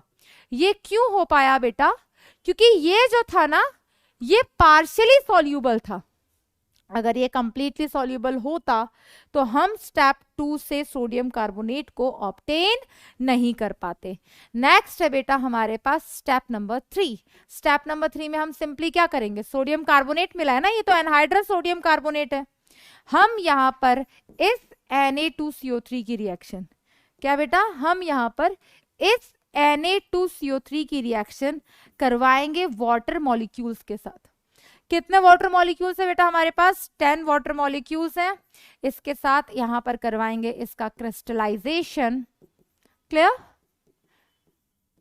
जब तक इसके क्रिस्टल्स नहीं बन जाते, यहां से फॉर्मेशन हो जाएगा Na2CO3 डॉट 10H2O का, जिसे हम क्या बोलते हैं, जिसे हम बोलते हैं बेटा दैट इज वॉशिंग सोडा। तो I am repeating once again, ये जो था हमारे पास सोडियम बाइकार्बोनेट, ये प्रेसिपिटेट था। ये कैसा था, इनसॉल्यूबल था। अगर ये सॉल्यूबल होता तो उसे हीट करके हम इसको ऑब्टेन नहीं कर सकते थे। दैट इज द रीजन कि K2CO3 को सॉल्वे प्रोसेस से नहीं बनाया जा सकता। क्लियर, ये हमारे पास सॉल्वे प्रोसेस था बेटा, यहां से हमने इसे ऑब्टेन किया। अब हम अमोनिया को रीजनरेट कर सकते हैं। हमारे पास ये जो NH4Cl बना है ना, इस NH4Cl से हम अमोनिया को वापस ऑब्टेन कर सकते हैं अगर इसकी रिएक्शन हम किसके साथ कराएं, कैल्शियम हाइड्रोक्साइड के साथ। वहां से निकल जाएगा बेटा calcium chloride as a by product और फॉर्मेशन हो जाएगा अमोनिया गैस का फिर से। क्लियर, तो यह पॉइंट है बेटा जहां से क्वेश्चन बन सकता है। इन दिस प्रोसेस, इस प्रोसेस में बेटा अमोनिया इज रिकवर्ड। ये जो अमोनियम क्लोराइड का फॉर्मेशन कर चुका था, ये रिकवर हो सकता है जब हम solution containing ammonium chloride is treated with calcium hydroxide. Calcium chloride is obtained as by product. ये रही बेटा रिएक्शन जहां पे हमने इस अमोनिया को रीजनरेट किया है। कैसे किया बेटा, अमोनियम क्लोराइड की रिएक्शन कैल्शियम हाइड्रोक्साइड के साथ कराई और CaCl2 का फॉर्मेशन हो गया। क्लियर, और H2 निकल गया। इंपॉर्टेंट पॉइंट जो मैंने अभी आपको बोला था, क्या कि हम यहां से इस प्रोसेस से पोटेशियम कार्बोनेट, जिसे हम क्या बोलते हैं K2CO3 को ऑब्टेन नहीं कर सकते, क्योंकि जब हमारे पास पोटेशियम बाइकार्बोनेट बनेगा वो कैसा होता है बेटा, सॉल्यूबल होता है, उसकी सॉल्युबिलिटी ज्यादा होती है। डाउन द ग्रुप जाने पर सॉल्युबिलिटी इंक्रीज होती है। क्यों इंक्रीज होती है बेटा, सॉल्युबिलिटी दो फैक्टर पे डिपेंड करती है, lattice enthalpy and hydration enthalpy. Lattice enthalpy जितनी ज्यादा होगी सॉल्युबिलिटी उतनी कम होगी, लेकिन हाइड्रेशन एंथैल्पी जितनी ज्यादा होगी उतनी ज्यादा सॉल्युबिलिटी होगी। और डाउन द ग्रुप जाने पर हाइड्रेशन एंथैल्पी क्या होती है बेटा, यहाँ पर इंक्रीज होती है, इस वजह से पोटेशियम कार्बोनेट हाईली सॉल्युबल होता है बेटा वाटर के अंदर। अब ये सॉल्युबल है तो हमारे पास इन दोनों का सॉल्युबल मिक्सचर मिलेगा, यानी कि पहले स्टेप में तो हमने अमोनिया CO2 और वाटर को मिला के अमोनियम बाइकार्बोनेट मिला दिया, फिर हम अमोनियम बाइकार्बोनेट की रिएक्शन KCl से कराएंगे, तब हमारे पास पोटेशियम बाइकार्बोनेट बनेगा। लेकिन पोटेशियम बाइकार्बोनेट सॉल्युबल ज्यादा होता है NaHCO3 से, दैट्स वाई हम यहां से K2CO3 को ऑब्टेन नहीं कर सकते। That is the important point, raw material important point. Clear, ये ध्यान रखना बेटा, that is Solvay process. Properties बेटा, that is a white crystalline solid, again same चीज है जो अभी हम डिस्कस कर रहे थे, ये भी एक व्हाइट क्रिस्टलाइन सॉलिड है। कैसे एग्जिस्ट करता है बेटा, डेकाहाइड्रेट, डेका कार्बोहाइड्रेट नहीं, डेकाहाइड्रेट। क्लियर, ये इसका फॉर्मूला है, इसको हम वॉशिंग सोडा भी बोलते हैं। अब ये पॉइंट ऑलरेडी मेंशन्ड है बेटा। रीडिली सॉल्युबल इन वाटर, वाटर में सॉल्युबल क्यों होता है, क्योंकि ये नेचर में बेसिक होता है। इंपॉर्टेंट पॉइंट बेटा, जब हम इसको हीट करते हैं तो बेटा दो टेम्परेचर पे हीट होता है। जब हम इसे हीट करते हैं 379 केल्विन पे, तो यहां पर इसके साथ एक वाटर मॉलिक्यूल प्रेजेंट होता है, यानी कि ये अभी भी हाइड्रेटेड है। लेकिन जब 373 केल्विन से भी ज्यादा टेम्परेचर पे इसको हीट किया जाए तो यहां से बनता है बेटा एनहाइड्रस सोडियम क्लोराइड। क्या बनता है बेटा, that is anhydrous sodium carbonate. Clear, तो अगर पूछ लिया जाए at what temperature anhydrous sodium carbonate is obtained, that is more than 375 kelvin. Carbonate part of sodium carbonate get hydrolyzed by water to form alkaline basic solution। ठीक है जी, uses water softening के लिए use करते हैं, बिल्कुल याद करो। Temporary hardness और परमानेंट हार्डनेस को रिमूव करने के हमारे पास मेथड्स थे। टेम्पररी हार्डनेस को रिमूव करने के दो मेथड थे, number 1 boiling, number 2 by Clark's method, जहां पे हम कैल्शियम हाइड्रोक्साइड का यूज कर रहे थे। परमानेंट हार्डनेस को रिमूव करने के 4 मेथड्स थे हमारे पास। नंबर 1 वॉशिंग सोडा, याद आया, करते क्या थे, वॉशिंग सोडा की हेल्प से हम Ca+ और Mg+ को रिमूव करके वहां पर Na+ को चिपका रहे थे। क्लियर, वॉशिंग सोडा था, सोडियम हेक्सामेटाफॉस्फेट कैल्गन मेथड था, नंबर 3 आयन एक्सचेंज मेथड था जहां पे जियोलाइट्स को यूज कर रहे थे, नंबर 4 सिंथेटिक रेजिन मेथड था। याद आया, तो यही वो वॉशिंग सोडा था जिसको वहां यूज किया जा रहा था। लेकिन यहां हम पढ़ रहे हैं इंपॉर्टेंट कंपाउंड्स ऑफ सोडियम, तो अगर वो याद होगा बेटा तो ये यूज रटने की जरूरत थोड़ी ना पड़ेगी, अपने आप स्ट्राइक करेगा। लॉन्ड्रिंग में यूज करते हैं, क्लियर, ठीक है, क्लीनिंग में यूज करते हैं, ठीक है जी। नेक्स्ट बेटा, use in the manufacture of glass, soap, borax and caustic soda. अभी तो यूज किया था NaOH को बनाने के लिए, बिल्कुल NaOH को बनाने के लिए हमने सोडियम कार्बोनेट की रिएक्शन करवाई थी HCl के साथ, H2O के साथ। Used in paper, paints and textile industries as an important laboratory reagent both in qualitative and quantitative analysis। आपने पढ़ा हुआ है ऑर्गेनिक हाइड्रोकार्बन, ऑर्गेनिक GOC के जस्ट लास्ट में क्वालिटेटिव एंड क्वांटिटेटिव एनालिसिस, आपने वहां पर ये पॉइंट्स पक्का पढ़े होंगे कि हम यहाँ पर इसको बिल्कुल यूज करते हैं बेटा सोडियम कार्बोनेट को एनालिसिस के लिए। क्लियर, नेक्स्ट हम डिस्कस करने जा रहे हैं last but not the least, जिसे हम बोलते हैं सोडियम बाइकार्बोनेट, जो हमारे लिए अभी एक रिएजेंट था वॉशिंग सोडा को बनाने के लिए। सबसे पहले हम डिस्कस कर लेते हैं बेटा इसकी प्रिपरेशन। अरे कोई नहीं, चलो प्रिपरेशन की बात करें तो यहां पर हमने इसकी रिएक्शन किसके साथ कराई बेटा, ये NaCl, ये रिएक्शन पढ़ी हुई है अभी हमने।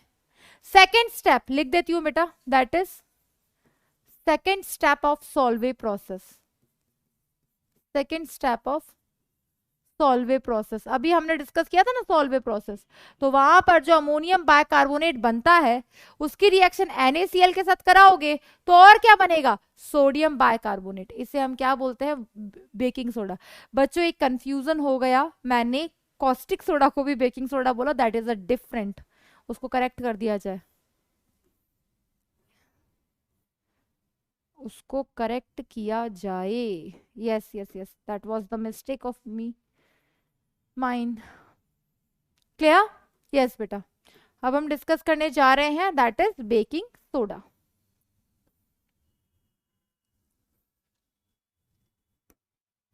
यस बेटा, ठीक है, तो यहां से किसका फॉर्मेशन हुआ, सोडियम बाइकार्बोनेट, जिसे हम बेकिंग सोडा बोलते हैं, इसको बेक करने के लिए यूज करते हैं। ठीक है ठीक है ठीक है, that is a different, caustic and baking, confusion हो गया। चलो ठीक है, कोई बात नहीं, गलती होती है, माई मिस्टेक, एक्सेप्ट एक्सेप्ट कर रही हो बेटा, मेरा फॉल्ट था वो। ठीक है, सोडियम कार्बोनेट की रिएक्शन अगर हम H2O के साथ करें, CO2 के साथ करें, तो यहाँ से sodium bicarbonate that is baking soda का फॉर्मेशन होता है। कंपैरेटिवली इनसॉल्युबल होता है, प्रेसिपिटेट बनता है इसका, that is the preparation. Next बेटा, जब सोडियम बाइकार्बोनेट बेकिंग सोडा को हीट किया जाता है तो किसका फॉर्मेशन होता है बेटा, अभी हम डिस्कस करके आए, इसे हम क्या बोलते हैं, वॉशिंग सोडा। तो अगर हमारा वॉशिंग सोडा क्लियर है तो हमें बेकिंग सोडा तो ऑलरेडी याद हो ही जाएगा, because it was already discussed, जो कि हमने अभी वॉशिंग सोडा में किया था। नेक्स्ट हम डिस्कस कर रहे थे बेटा that it is use in making baking powder, baking powder बनाने के लिए यूज होता है mix of baking soda and tartaric acid. ये मिक्सचर होता है बेटा baking soda and tartaric acid का, इसे हम बेकिंग पाउडर बोलते हैं। Used in soda acid fire extinguisher, जो फायर एक्सटिंग्विशर होते हैं सोडा एसिड, उसमें भी इसका यूज होता है। वो किसका मिक्सचर होता है, sodium bicarbonate that is baking soda को मिक्स कर लेते हैं एसिड के साथ, तो यहाँ से सॉल्ट का फॉर्मेशन होता है H2, CO2 गैस रिलीज होती है, और CO2 गैस क्या काम करती है, आग को बुझाने का काम करती है, और O2 आग लगाने का। It is a mild non corrosive in nature, used as a antacid, as a antacid भी इसको यूज करते हैं। मिल्क डेयरीज में यूज होता है to maintain the pH of milk. Clear, यहाँ पर हमारा सोडियम कार्बोनेट खत्म होता है। अब कुछ बायोलॉजिकल इंपॉर्टेंस हम डिस्कस कर लेते हैं सोडियम और पोटेशियम की। कल हमने यूजेस डिस्कस कर लिए थे, बट ये क्यों कर रहे हैं बेटा, क्वेश्चन आया हुआ है सीधा सीधा यहाँ से। Clear, sodium ions are found primarily on the outside of cells. आपको ज्यादा पता होगा बेटा, या बायोलॉजी में पढ़ चुके हो, एक बार रीड आउट कर लो इन स्टेटमेंट्स को, एक बार रीड आउट कर लो, फिर मैं समझाती हूँ। नोट डाउन करने हैं, बाकी जिन बच्चों को लगता है नोट्स ज्यादा है मत लिखना बेटा, कोई दिक्कत नहीं है, ये उनके लिए है जो जीरो से पढ़ रहे हैं। जो हीरो है वो उनका सिलेक्शन तो होना ही है ना, ये उनके लिए बेटा जो बिल्कुल जीरो से पढ़ रहे हैं, तो लिखना है ये, ठीक है।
यस बेटा, रीड आउट कर लिया, चलो एक बार मैं भी करवा देती हूँ।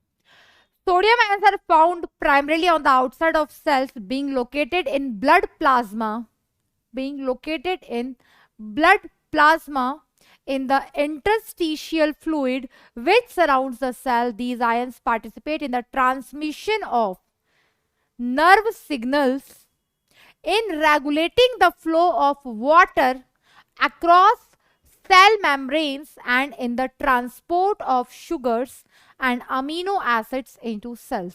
क्लियर, ये आपने पढ़ा हुआ है, मुझसे ज्यादा आपको आता होगा, मेरे पास बायो नहीं थी, मेरे पास मैथ्स थी।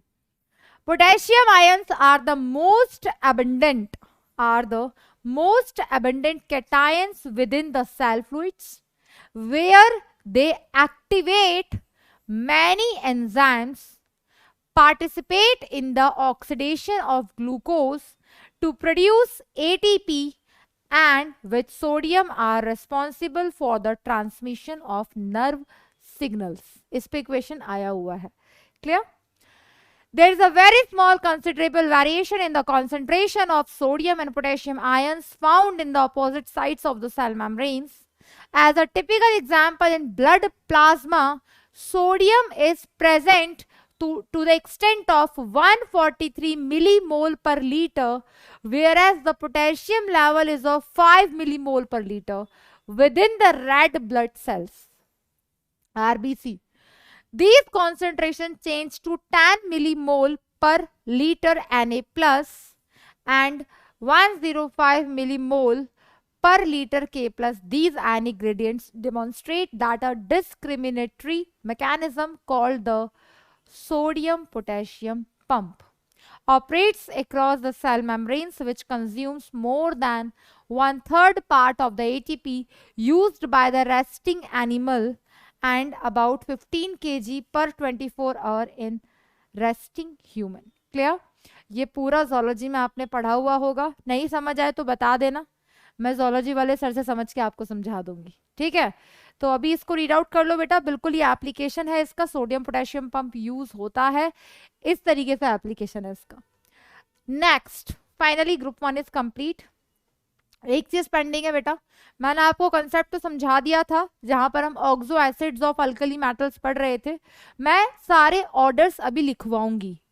Thermal stability, basic nature, next solubility किसका, बाइकार्बोनेट्स का, नाइट्रेट्स का, कार्बोनेट्स का, सल्फेट्स का, हाइड्रोक्साइड्स का, हाइड्राइड्स का, इन सब का ऑर्डर एक साथ लिखवा दूंगी. ग्रुप 1 का, ग्रुप 2 का पैरेलल, ताकि याद करना इजी हो जाए. डिटेल्ड पढ़ चुके हैं. अब हम पढ़ने जा रहे हैं बेटा नेक्स्ट वन इज ग्रुप 2, जिन्हें हम कहते हैं अल्कलाइन अर्थ मेटल्स. सबसे पहले अगर हम बात करें बेटा, ठीक है, तो यहां पर क्या है बेटा, इन्हें हम अल्कलाइन अर्थ मेटल क्यों कहते हैं. याद करो बेटा, याद करो, जल्दी रिकॉल करो. मैंने आपको ये लिखवाया था कि इन्हें हम अल्कलाइन अर्थ मेटल क्यों कहते हैं. जल्दी से बता दो यार,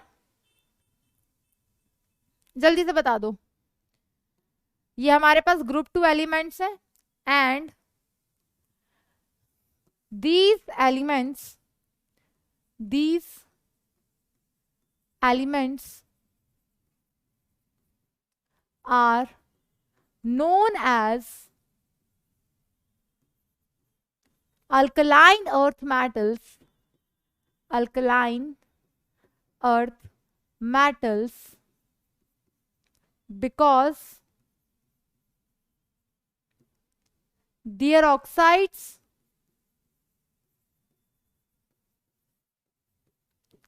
are found on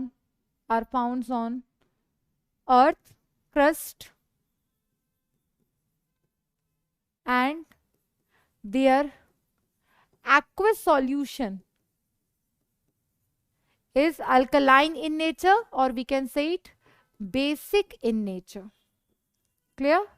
बट एक चीज ध्यान रखना, बेरिलियम जो है इसका ऑक्साइड एम्फोटेरिक होता है.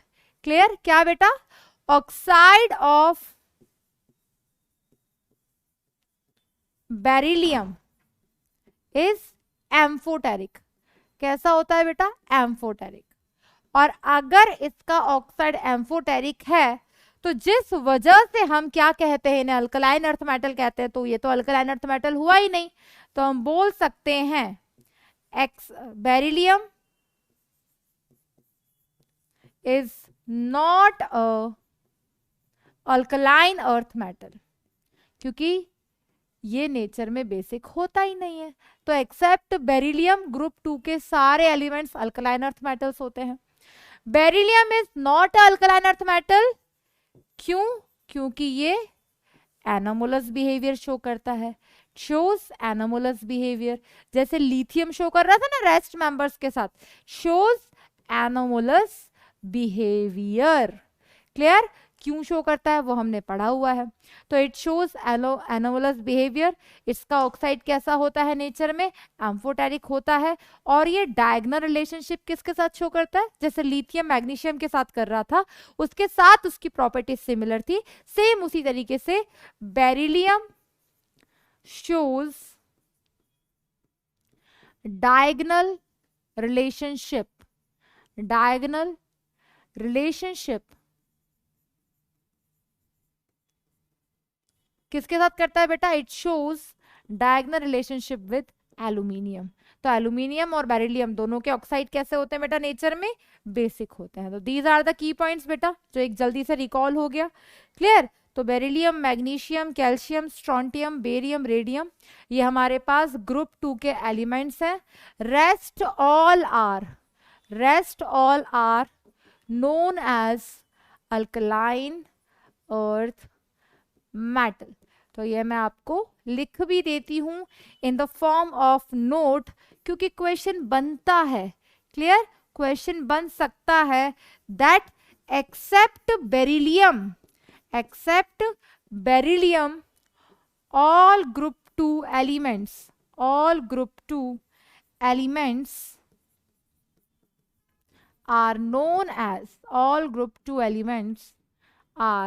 known as alkaline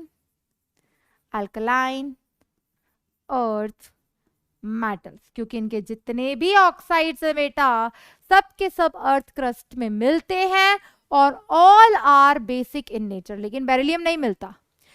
कहीं कहीं पे मैग्नीशियम को भी अल्कलाइन अर्थ मेटल नहीं बोल रखा, लेकिन वो गलत है। Magnesium is a alkaline earth metal. आगे जाकर जब एक प्रॉपर्टी पढ़ेंगे तो मैग्नीशियम फ्लेम टेस्ट नहीं देता, लेकिन उसका रीजन अलग है। But magnesium is a alkaline earth metal, इसे आपको कदापि नहीं भूलना है। क्लियर। बढ़ते हैं आगे की तरफ।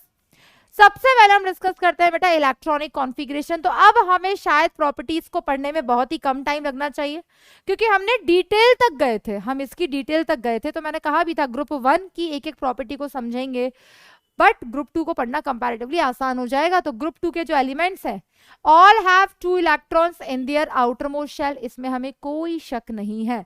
इनका जनरल आउटर इलेक्ट्रॉनिक कॉन्फ़िगरेशन क्या होगा बताओ बेटा, पहली ही क्लास में लिखवा दिया था ये तो हमने। क्या होता है, ब्रैकेट में आ जाती है नोबल गैस और यहां पर इसका हो जाता है NS2। यहां पर N क्या रिप्रेजेंट करता है, पीरियड नंबर।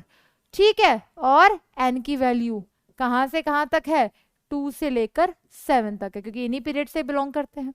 तो जल्दी से इन सभी एलिमेंट्स का इलेक्ट्रॉनिक कॉन्फ़िगरेशन लिख देते हैं। क्या कॉन्फ़िगरेशन आएगा बेटा, सबसे पहले बात करते हैं बेरिलियम की। नोबल गैस ब्रैकेट में हीलियम, क्या हो जाएगा 2s2। तो एटॉमिक नंबर 4 होता है। यहां पर हीलियम में कितने इलेक्ट्रॉन्स को रिप्रेजेंट कर दिया, 2 को, 2 ये हो गई 2s2। Magnesium neon 3s2, third period में है। यहां पर calcium 4s2, krypton 5s2, xenon 6s2, radon 7s2।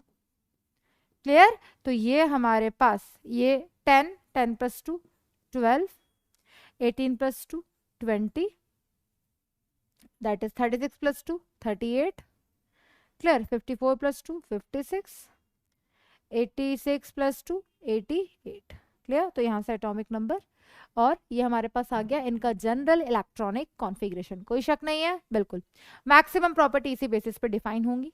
Next हम डिस्कस करते हैं बेटा एटॉमिक एंड आयनिक रेडियस। इसमें हमें किसी भी तरह का कोई शक नहीं होना चाहिए। भाई हमें ये पता है कि हमारे पास कौन कौन से एलिमेंट्स है बेटा, हमारे पास एलिमेंट्स हैं बेटा मांगे, कन्या, सुंदर, बाप। अगर पढ़ाई कर लोगे डॉक्टर बन जाओगे तो राजी हो जाएगा पिताजी भी, और नहीं करोगे तो नहीं होंगे। ठीक है। तो अब हमें क्या पता है, डाउन द ग्रुप जाने पर, कोई एक्सेप्शन नहीं है भाई। ठीक है, डाउन द ग्रुप जाने पर क्या होता है, शेल नंबर इंक्रीज होता है। शेल नंबर इंक्रीज होता है तो सब शेल नंबर इंक्रीज होता है।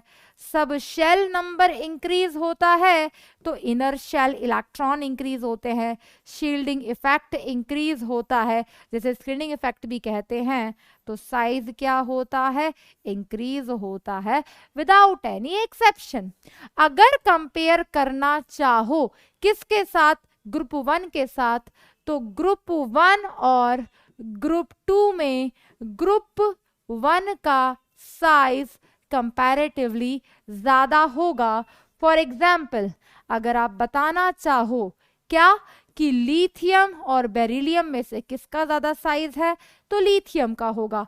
अगर आप बताना चाहो सोडियम और मैग्नीशियम में से किसका ज्यादा साइज है, तो सोडियम का ज्यादा होगा। लेफ्ट टू राइट जाने पर साइज डिक्रीज होता है, पढ़ा हुआ है हमने ये पीरियोडिक टेबल में। नेक्स्ट बेटा, हमने ये भी पढ़ा हुआ है क्या कि जो पेरेंट एटम होता है, कोई भी आपके पास एटम है जिसपे जितना ज्यादा पॉजिटिव चार्ज है उसका साइज उतना छोटा होता है। तो जितने भी हमारे पास अल्कलाइन अर्थ मेटल भी हैं सब पे पॉजिटिव चार्ज आएगा, तो पॉजिटिव +2 आएगा क्योंकि वैलेंसी 2 है। तो मैं अगर आपसे पूछूं कि Mg+2 और Mg में से किसका साइज ज्यादा होगा, तो हमेशा साइज किसका ज्यादा होगा बेटा? पेरेंट एटम का। तो ये ध्यान रखना, पढ़ा हमने हुआ है, ये जस्ट मैं आपको रिकॉल करा रही हूं, रीजन भी समझाया हुआ था। Clear? That's all about atomic radius, there is no exception. Clear? लेकिन अगर कंपेयर किया जाए तो मैंने आपको E और N बनवा दिया था ग्रुप 1 ग्रुप 2 के अंदर। सबसे छोटा बेरिलियम, फिर लिथियम, फिर मैग्नीशियम, फिर उसके बाद सोडियम, फिर उसके बाद कैल्शियम, स्ट्रोंटियम, बेरियम, और उसके बाद rest elements of group 1। Clear? वो हमने पढ़ा हुआ है। नेक्स्ट प्रॉपर्टी की अगर हम बात करें that is ionisation enthalpy. Clear? Ionisation enthalpy की अगर मैं बात करूं, बताने की जरूरत है नहीं है क्या होती है। Amount of energy required to remove an electron from the outermost shell of the isolated gaseous atom. तो हमें पता है that ionization enthalpy is inversely proportional to size. अगर आयनाइजेशन एंथैल्पी इनवर्सली प्रोपोर्शनल होती है साइज के, तो हम बोल सकते हैं कि डाउन द ग्रुप जाने पर आयनाइजेशन एंथैल्पी क्या हो रही है बेटा? डिक्रीज हो रही है without any exception. Clear? Next, अगर मैं बात करूं कि हमारे पास ग्रुप 1 और ग्रुप 2, हमारे पास ग्रुप 2 और ग्रुप 1 के एलिमेंट्स हैं, तो आप खुद बताओ बेटा कि दोनों में से आयनाइजेशन एंथैल्पी फर्स्ट, यानी कि पहला इलेक्ट्रॉन निकालने के लिए जो एनर्जी देनी पड़ती है वो किसकी ज्यादा होगी?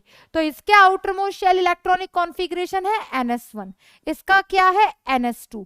ये एक इलेक्ट्रॉन निकालकर ये स्टेबल हो जाएगा, तो इसकी आयनाइजेशन एंथैल्पी, साइज इसका ज्यादा तो आयनाइजेशन एंथैल्पी कम। लेकिन आयनाइजेशन एंथैल्पी भी कम थोड़ी है, 5 फैक्टर पे डिपेंड करती है। Size, effective nuclear charge, next force of attraction, electronic configuration, penetration power, half filled and fully filled electronic configuration.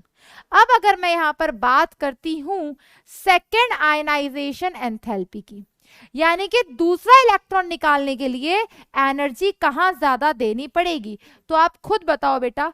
Group 1 का एक इलेक्ट्रॉन निकल गया, तो अब इलेक्ट्रॉन किस में से निकालोगे? नोबल गैस इलेक्ट्रॉनिक कॉन्फ़िगरेशन में से। और अगर मैं बात करूं यहां पर इलेक्ट्रॉन किस में से निकलेगा? NS में से निकलेगा, एक निकल चुका है, दूसरा निकालना है। तो अब इस केस में सेकेंड आयनाइजेशन एंथैल्पी किसकी ज्यादा होगी? जल्दी से बता दो बेटा।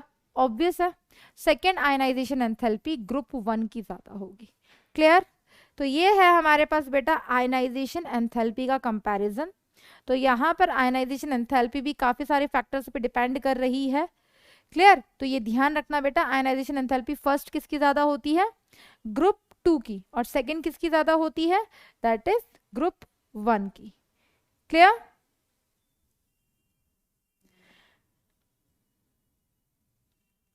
नेक्स्ट हम डिस्कस करते हैं बेटा इसकी प्रॉपर्टी क्या है हमारे पास, दैट इज हाइड्रेशन एंथैल्पी। अब बताओ बच्चों, क्या फिर से पढ़ाने की जरूरत है? हाइड्रेशन एंथैल्पी बहुत अच्छे से हमने डिस्कस किया था। हाइड्रेशन एंथैल्पी होती क्या? जल्दी से आप सोचो और इसका ऑर्डर लिखो कि इसका ऑर्डर यहाँ पे क्या आना चाहिए हाइड्रेशन एंथैल्पी का, क्योंकि ये हमने पढ़ा हुआ है। हाइड्रेशन एंथैल्पी होती क्या है बेटा? हाइड्रेशन एंथैल्पी होती है हमारे पास कोई भी अल्कलाइन अर्थ मेटल है, क्लियर, जिसे हम एम से डिनोट कर रहे हैं, ये भी सॉलिड स्टेट में एग्जिस्ट करता है। सबसे पहले इसे गैसियस स्टेट में कन्वर्ट किया जाएगा, तो यहाँ पर जो एनर्जी रिक्वायर्ड होती है या तो उसे सब्लिमेशन एनर्जी बोल दो या फिर उसे आप बोल दो हीट ऑफ एटमाइजेशन। उसके बाद इसमें से जब एक इलेक्ट्रॉन निकालोगे तो यहाँ आयनाइजेशन एनर्जी रिक्वायर्ड होती है, तो ये M+ होता है लेकिन गैसियस स्टेट में होता है। फिर यहाँ पर इसको जब हम एक्वस फॉर्म में लाते हैं तो यहाँ जो एनर्जी रिलीज होती है उसे हम कहते हैं दैट इज हाइड्रेशन एंथैल्पी। ये दोनों के दोनों एंडोथर्मिक प्रोसेस हैं, लेकिन ये एक एक्सोथर्मिक प्रोसेस है, एनर्जी रिलीज होती है। तो जितना छोटा साइज होगा, ये हमने पढ़ा था, जितना छोटा आयन का साइज होगा उतना ज्यादा उसका हाइड्रेशन होगा। तो मैंने पहले ही लिखवा दिया, smaller the size of ion more is the hydration, उसका हाइड्रेशन उतना ज्यादा होगा। तो beryllium, magnesium, calcium, strontium, barium, clear, ये हमारे पास साइज था किसमें बेटा? गैसियस फेज में। जब ये आयनिक फॉर्म में भी आए तो हमारे पास था B+2 Mg+2। जब ये आयनिक फॉर्म में भी आया तो हमारे पास यही हमारे पास इसका ऑर्डर था, क्लियर। तो अब यहां पर अगर हम गैसियस फेज की ही बात करें तो B+2 Mg+2 Ca+2 Sr+2 and Ba+2, ये भी हमारे पास गैसियस फेज में है। लेकिन जब हमने इसे पानी में डाल दिया तो जिसका सबसे छोटा साइज था उसको सबसे ज्यादा वाटर मॉलिक्यूल्स ने आकर घेर लिया, सबसे ज्यादा वाटर मॉलिक्यूल उससे ज्यादा उसके पास आकर अट्रैक्ट हुए। तो जब अट्रैक्शन हुआ किसके साथ हुआ? वाटर के साथ, उसे बोलते हैं हाइड्रेशन। तो हाइड्रेशन सबसे ज्यादा किसका हुआ? बेरिलियम का। जितने ज्यादा वाटर मॉलिक्यूल्स आकर इसके पास आए, जितना ज्यादा इसका हाइड्रेशन हुआ, जितना ज्यादा अट्रैक्शन उतनी ज्यादा एनर्जी रिलीज होती है। तो सबसे ज्यादा हीट रिलीज कहाँ हुई? बेरिलियम। तो सबसे ज्यादा हाइड्रेशन एंथैल्पी इसकी। सबसे ज्यादा वाटर मॉलिक्यूल्स इसके पास आकर कलेक्ट हो गए तो अब इसका साइज सबसे ज्यादा हो गया, clear, size of hydrated ion सबसे ज्यादा हो गया। तो हमारे पास क्या ऑर्डर आ गया बेटा? हमारे पास ऑर्डर आ गया that is Be+2 Mg+2, clear, next Ca+2 Sr+2 और Ba+2। लेकिन ये किसका ऑर्डर है? जल्दी से बताओ। ये है हमारे पास, ये है हमारे पास order that is aqueous phase में। एक्वस फेज में क्या हुआ? एक्वस फेज में जिसका सबसे छोटा साइज था उसका साइज सबसे बड़ा हो गया। तो मैं बोल सकती हूं that represents order of hydration, क्योंकि जिसका सबसे छोटा साइज था उसका साइज अब सबसे बड़ा भी हो गया। तो ये और क्या रिप्रेजेंट कर रहा है? Size of hydrated ion. ये और क्या रिप्रेजेंट कर रहा है भाई? जिसका सबसे ज्यादा साइज हो गया उतना ज्यादा हाइड्रेशन हुआ, उतना ज्यादा हीट रिलीज हुआ, तो उसकी हाइड्रेशन एंथैल्पी भी उतनी ज्यादा होगी। होगी नहीं होगी बेटा? सेम इसी तरीके से हमने ग्रुप 1 का निकाला था। तो ये आ गया। अब जिसका साइज सबसे बड़ा हो गया, साइज सबसे बड़ा हो गया, ये हमारे पास, ये मैंने एरो थोड़े बीच में चेंज नहीं कर दिए भाई, सीधा सीधा था ये तो, Sr+2, क्लियर। तो हमारे पास ये आ गया बेटा size of hydrated ion, hydration enthalpy. अब अगर मैं पूछूं कि इसका साइज सबसे ज्यादा हो चुका है, जिसका साइज सबसे ज्यादा हो चुका है, अब एक बात बताना बेटा, कंडक्टिविटी कौन सबसे ज्यादा करेगा? जितना ज्यादा वो आयन मूवमेंट करेगा। आयन मूवमेंट जो करता है उसे कहते हैं मोबिलिटी ऑफ आयन। वो कितना ज्यादा होगा? जितना साइज छोटा होगा। लेकिन इसका साइज अब सबसे बड़ा हो चुका है। तो अगर हमसे ऑर्डर पूछ लिया जाए, order of mobility of ions, क्या order of mobility of ions, movement of ions क्योंकि मूवमेंट ऑफ आयंस जिसका सबसे ज्यादा होगा उसी की सबसे ज्यादा कंडक्टिविटी होगी। तो उसका ऑर्डर हमारे पास क्या आ गया बेटा, जस्ट इसका रिवर्स आ गया। तो वो ऑर्डर हमारे पास क्या आ गया बेटा, B+2 Mg+2 Ca+2 Sr+2 Ba+2। यहां तक आपको किसी भी तरह का कोई शक नहीं होना चाहिए। देख लो एक बार, ये पूछा जा सकता है। और अगर कंपैरिजन ही करवा ले कि ग्रुप 2 और ग्रुप 1 में किसका ज्यादा होगा, अगर कंपैरिजन करवा ले तो ये ध्यान रखना ग्रुप 2 का, क्या ध्यान रखना बेटा, ग्रुप 2 का हाइड्रेशन ग्रुप 1 से ज्यादा होगा। समझ आ गया होगा क्यों? क्लियर, समझ आ गया होगा क्यों? क्योंकि जिसका सबसे छोटा साइज, जितना ज्यादा चार्ज होगा, जितना छोटा साइज होगा उतना ज्यादा हाइड्रेशन होगा। Mobility of ion in aqueous solution, ठीक है। तो इसको इसी से क्लियर हो जाएगा। वैसे तो इसको अलग से रिप्रेजेंट करने की जरूरत नहीं है। तो अगर मोबिलिटी ऑफ आयंस पूछ ले एक्वस सॉल्यूशन के अंदर तो वो ग्रुप 2 का ज्यादा होगा। क्यों? साइज जितना छोटा उतना ज्यादा आयंस का मूवमेंट। क्लियर है? ये क्लियर हो गया होगा एकदम। नेक्स्ट प्रॉपर्टी हम डिस्कस करने जा रहे हैं इनकी फिजिकल प्रॉपर्टीज। तो जनरल पॉइंट से बेटा क्या फिजिकल प्रॉपर्टीज है, जितने भी अल्कलाइन अर्थ मेटल्स होते हैं कैसे होते हैं बेटा, they are silvery white, lustrous होते हैं, सॉफ्ट होते हैं, but relatively harder than alkali metals, relatively harder than alkali metals. The melting points and boiling points are higher than corresponding alkali metals. Obvious है, उससे ज्यादा होगा क्योंकि जितना ज्यादा चार्ज होगा उतना ज्यादा स्ट्रॉन्ग बॉन्ड होगा। जितना ज्यादा वैलेंस इलेक्ट्रॉन होंगे उतना ज्यादा बॉन्ड बनेंगे, जितने ज्यादा बॉन्ड बनेंगे उतनी ज्यादा मेटालिक स्ट्रेंथ होगी, जितना ज्यादा मेटालिक स्ट्रेंथ होगी उतना हार्ड होगा। इसलिए अल्कली मेटल से ज्यादा हार्डर होता है। Beryllium and magnesium appear somewhere greyish, ये थोड़े ग्रेइश कलर के दिखते हैं। क्लियर? डाउन द ग्रुप जाने पर बेटा ये इंपॉर्टेंट प्रॉपर्टी है, इसे समझना ध्यान से। इलेक्ट्रॉनिक यानी कि मेटालिक कैरेक्टर, इलेक्ट्रॉन को लूज करके अपने ऊपर पॉजिटिव चार्ज अटेन करने की जो टेंडेंसी होती है उसे हम क्या कहते हैं, मेटालिक कैरेक्टर, इलेक्ट्रोमेटालिक कैरेक्टर। वो इंक्रीज होता है क्योंकि डाउन द ग्रुप जाने पर आयनाइजेशन एनर्जी डिक्रीज होती है। तो एनर्जी कम रिक्वायर्ड होती है इलेक्ट्रॉन को रिमूव करके अपने ऊपर पॉजिटिव चार्ज अटेन करने के लिए। तो आयनाइजेशन एनर्जी जितनी कम होगी इलेक्ट्रोपॉजिटिव कैरेक्टर उतना ज्यादा होगा, और जितना ज्यादा होगा रिएक्टिविटी उतनी ज्यादा होगी। डाउन द ग्रुप जाने पर अगर इजीली मेटल अपना इलेक्ट्रॉन लूज कर रहा है तो बिल्कुल वो ज्यादा से ज्यादा रिएक्टिव भी होगा। बेसिक ऑक्साइड का कैरेक्टर भी इंक्रीज होता है, बेसिक नेचर भी क्या होता है बेटा उनका, इंक्रीज होता है। नेक्स्ट, फ्लेम कलरेशन की अगर मैं बात करूं बेटा, फ्लेम कलरेशन की अगर मैं बात करूं तो मैंने कल भी डिस्कस किया था कि ये फ्लेम टेस्ट देते कैसे हैं। अल्कली मेटल फ्लेम टेस्ट देते हैं क्योंकि जब इनको बर्नर के ऊपर रखा जाता है तो हीट मिलती है, हीट यानी कि energy, a form of energy.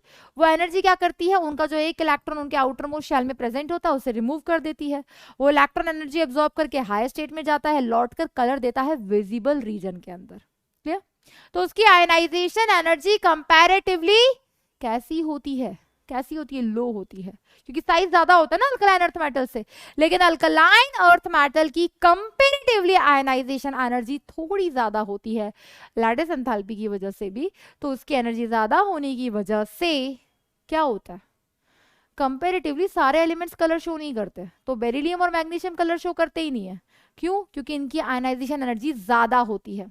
पहली बात, अल्कली मेटल से तो ज्यादा है ही है, और डाउन द ग्रुप जाने पर साइज इंक्रीज हो रहा है, आयनाइजेशन एनर्जी डिक्रीज हो रही है। तो बेरिलियम मैग्नीशियम की आयनाइजेशन एनर्जी ज्यादा होने की वजह से वो इलेक्ट्रॉन इजीली नहीं देते, वो एनर्जी एब्जॉर्ब नहीं करता, हायर स्टेट में नहीं जाता, कलर शो नहीं करता। तो सिंपल सा कंसेप्ट है, रीजन पता होना चाहिए कि why beryllium and magnesium does not give flame test. Clear?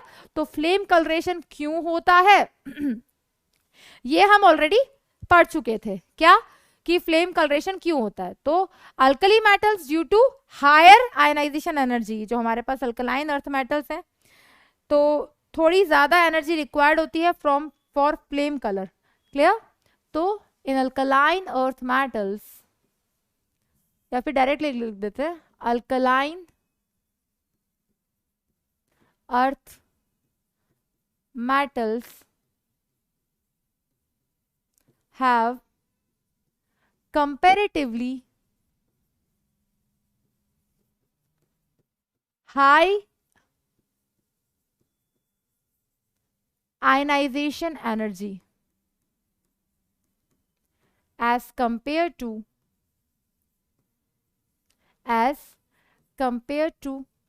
alkali metals.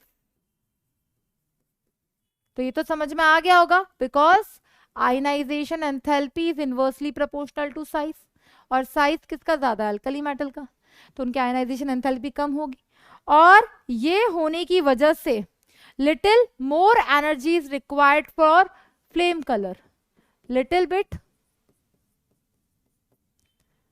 More energy is required for excitation of electron, is required for flame color.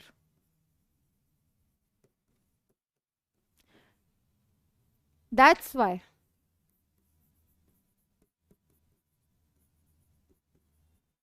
beryllium and magnesium do not give flame test, लेकिन magnesium is alkaline earth metal, clear, ये ध्यान रखना, but ये flame test दोनों ही नहीं देते, क्योंकि इनकी आयनाइजेशन एंथैल्पी कंपैरेटिवली क्या होती है बेटा, इनकी आयनाइजेशन एंथैल्पी कंपैरेटिवली ज्यादा होती है, क्लियर।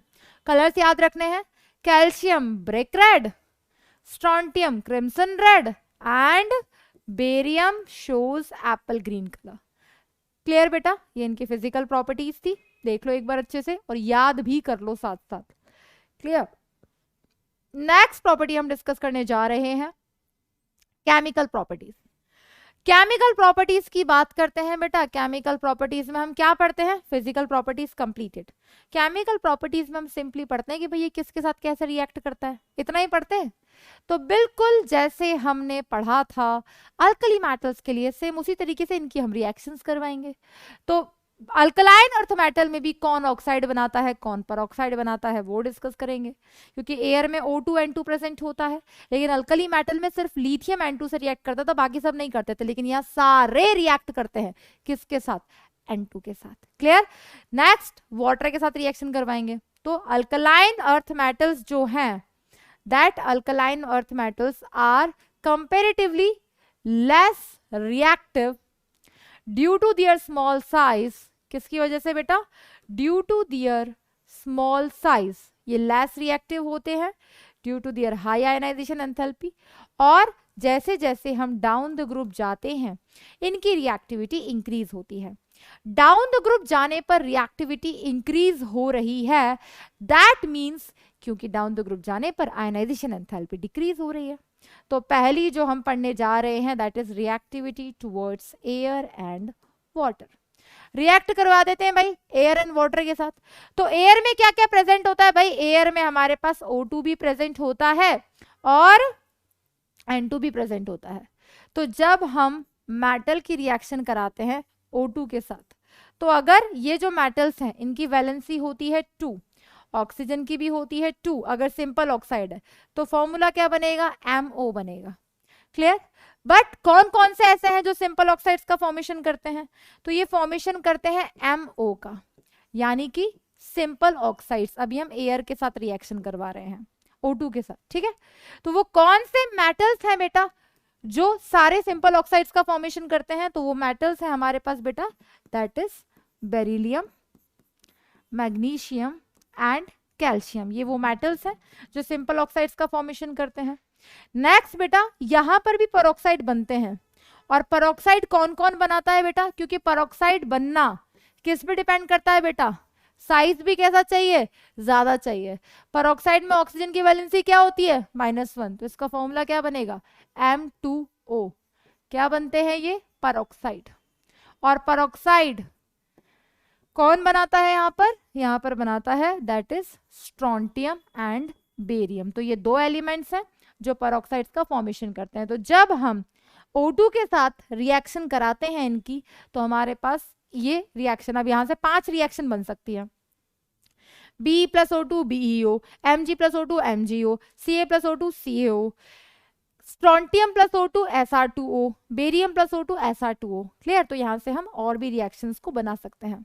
तो बेटा इन केमिकल प्रॉपर्टीज को हम कल कवर करते हुए, इंपॉर्टेंट कंपाउंड्स और इनके एप्लीकेशन डिस्कस करते हुए पूरी कोशिश रहेगी कि इस चैप्टर को हम समापन की तरफ लेते चलेंगे। आज हमने जितना पढ़ा है उसको अच्छे से रिवाइज करना, रिकॉल करना, नोट्स प्रॉपर बनाना। तब तक के लिए ऑल द वेरी बेस्ट बेटा, एंड स्टे मोटिवेटेड। आपके मैक्सिमम डाउट्स के आंसर मैंने आज कर दिए थे, फिर भी कोई डाउट हो तो लिख दिया करो बेटा। एंड थैंक्स टू ऑल दो स्टूडेंट जो ऑनेस्टली पढ़ रहे हैं और सिर्फ पॉजिटिव चीजों की तरफ फोकस कर रहे हैं। बेटा रिजल्ट आपके हाथ में होगा। क्लियर? ये जो कप्पा भैया जैसे बच्चे हैं ये हर साल मिलते हैं और ये हर साल इनको आदत सी हो जाती है। क्लियर? तो आप लोग परेशान मत हुआ करो, आप अपनी पढ़ाई पे फोकस करो मस्त होके। कोई कुछ भी कहे बेटा चिंता मत करो, हम आपको उतना ही पढ़ाएंगे जितना आपको समझ आएगा और जितना रिक्वायर्ड होगा, जितना आपके एग्जाम्स के लिए इंपॉर्टेंट होगा। आपके नोट्स में मैं कोई कमी नहीं आने दूंगी। बाकी आपकी इच्छा है, जैसे मैं बोलती हूँ ना, आओ तो वेलकम, जाओ तो भीड़ कम। बेटा जितना लिखना है उतना लिखो, जितना नहीं लिखना बिल्कुल मत लिखो, लेकिन फोकस करो बेटा। जो हम पढ़ रहे हैं वो हमें समझ आना चाहिए, चाहे वो लेक्चर 10 मिनट का हो, 1 घंटे का हो, 2 घंटे का हो, 4 घंटे का हो। इनऑर्गेनिक है, जितना पढ़ रहे हैं उसको रिकॉल करो, रिवाइज करो, उतना हमारे लिए बेस्ट होगा। ठीक है? तो तब तक के लिए ऑल द वेरी बेस्ट बच्चों, थैंक यू।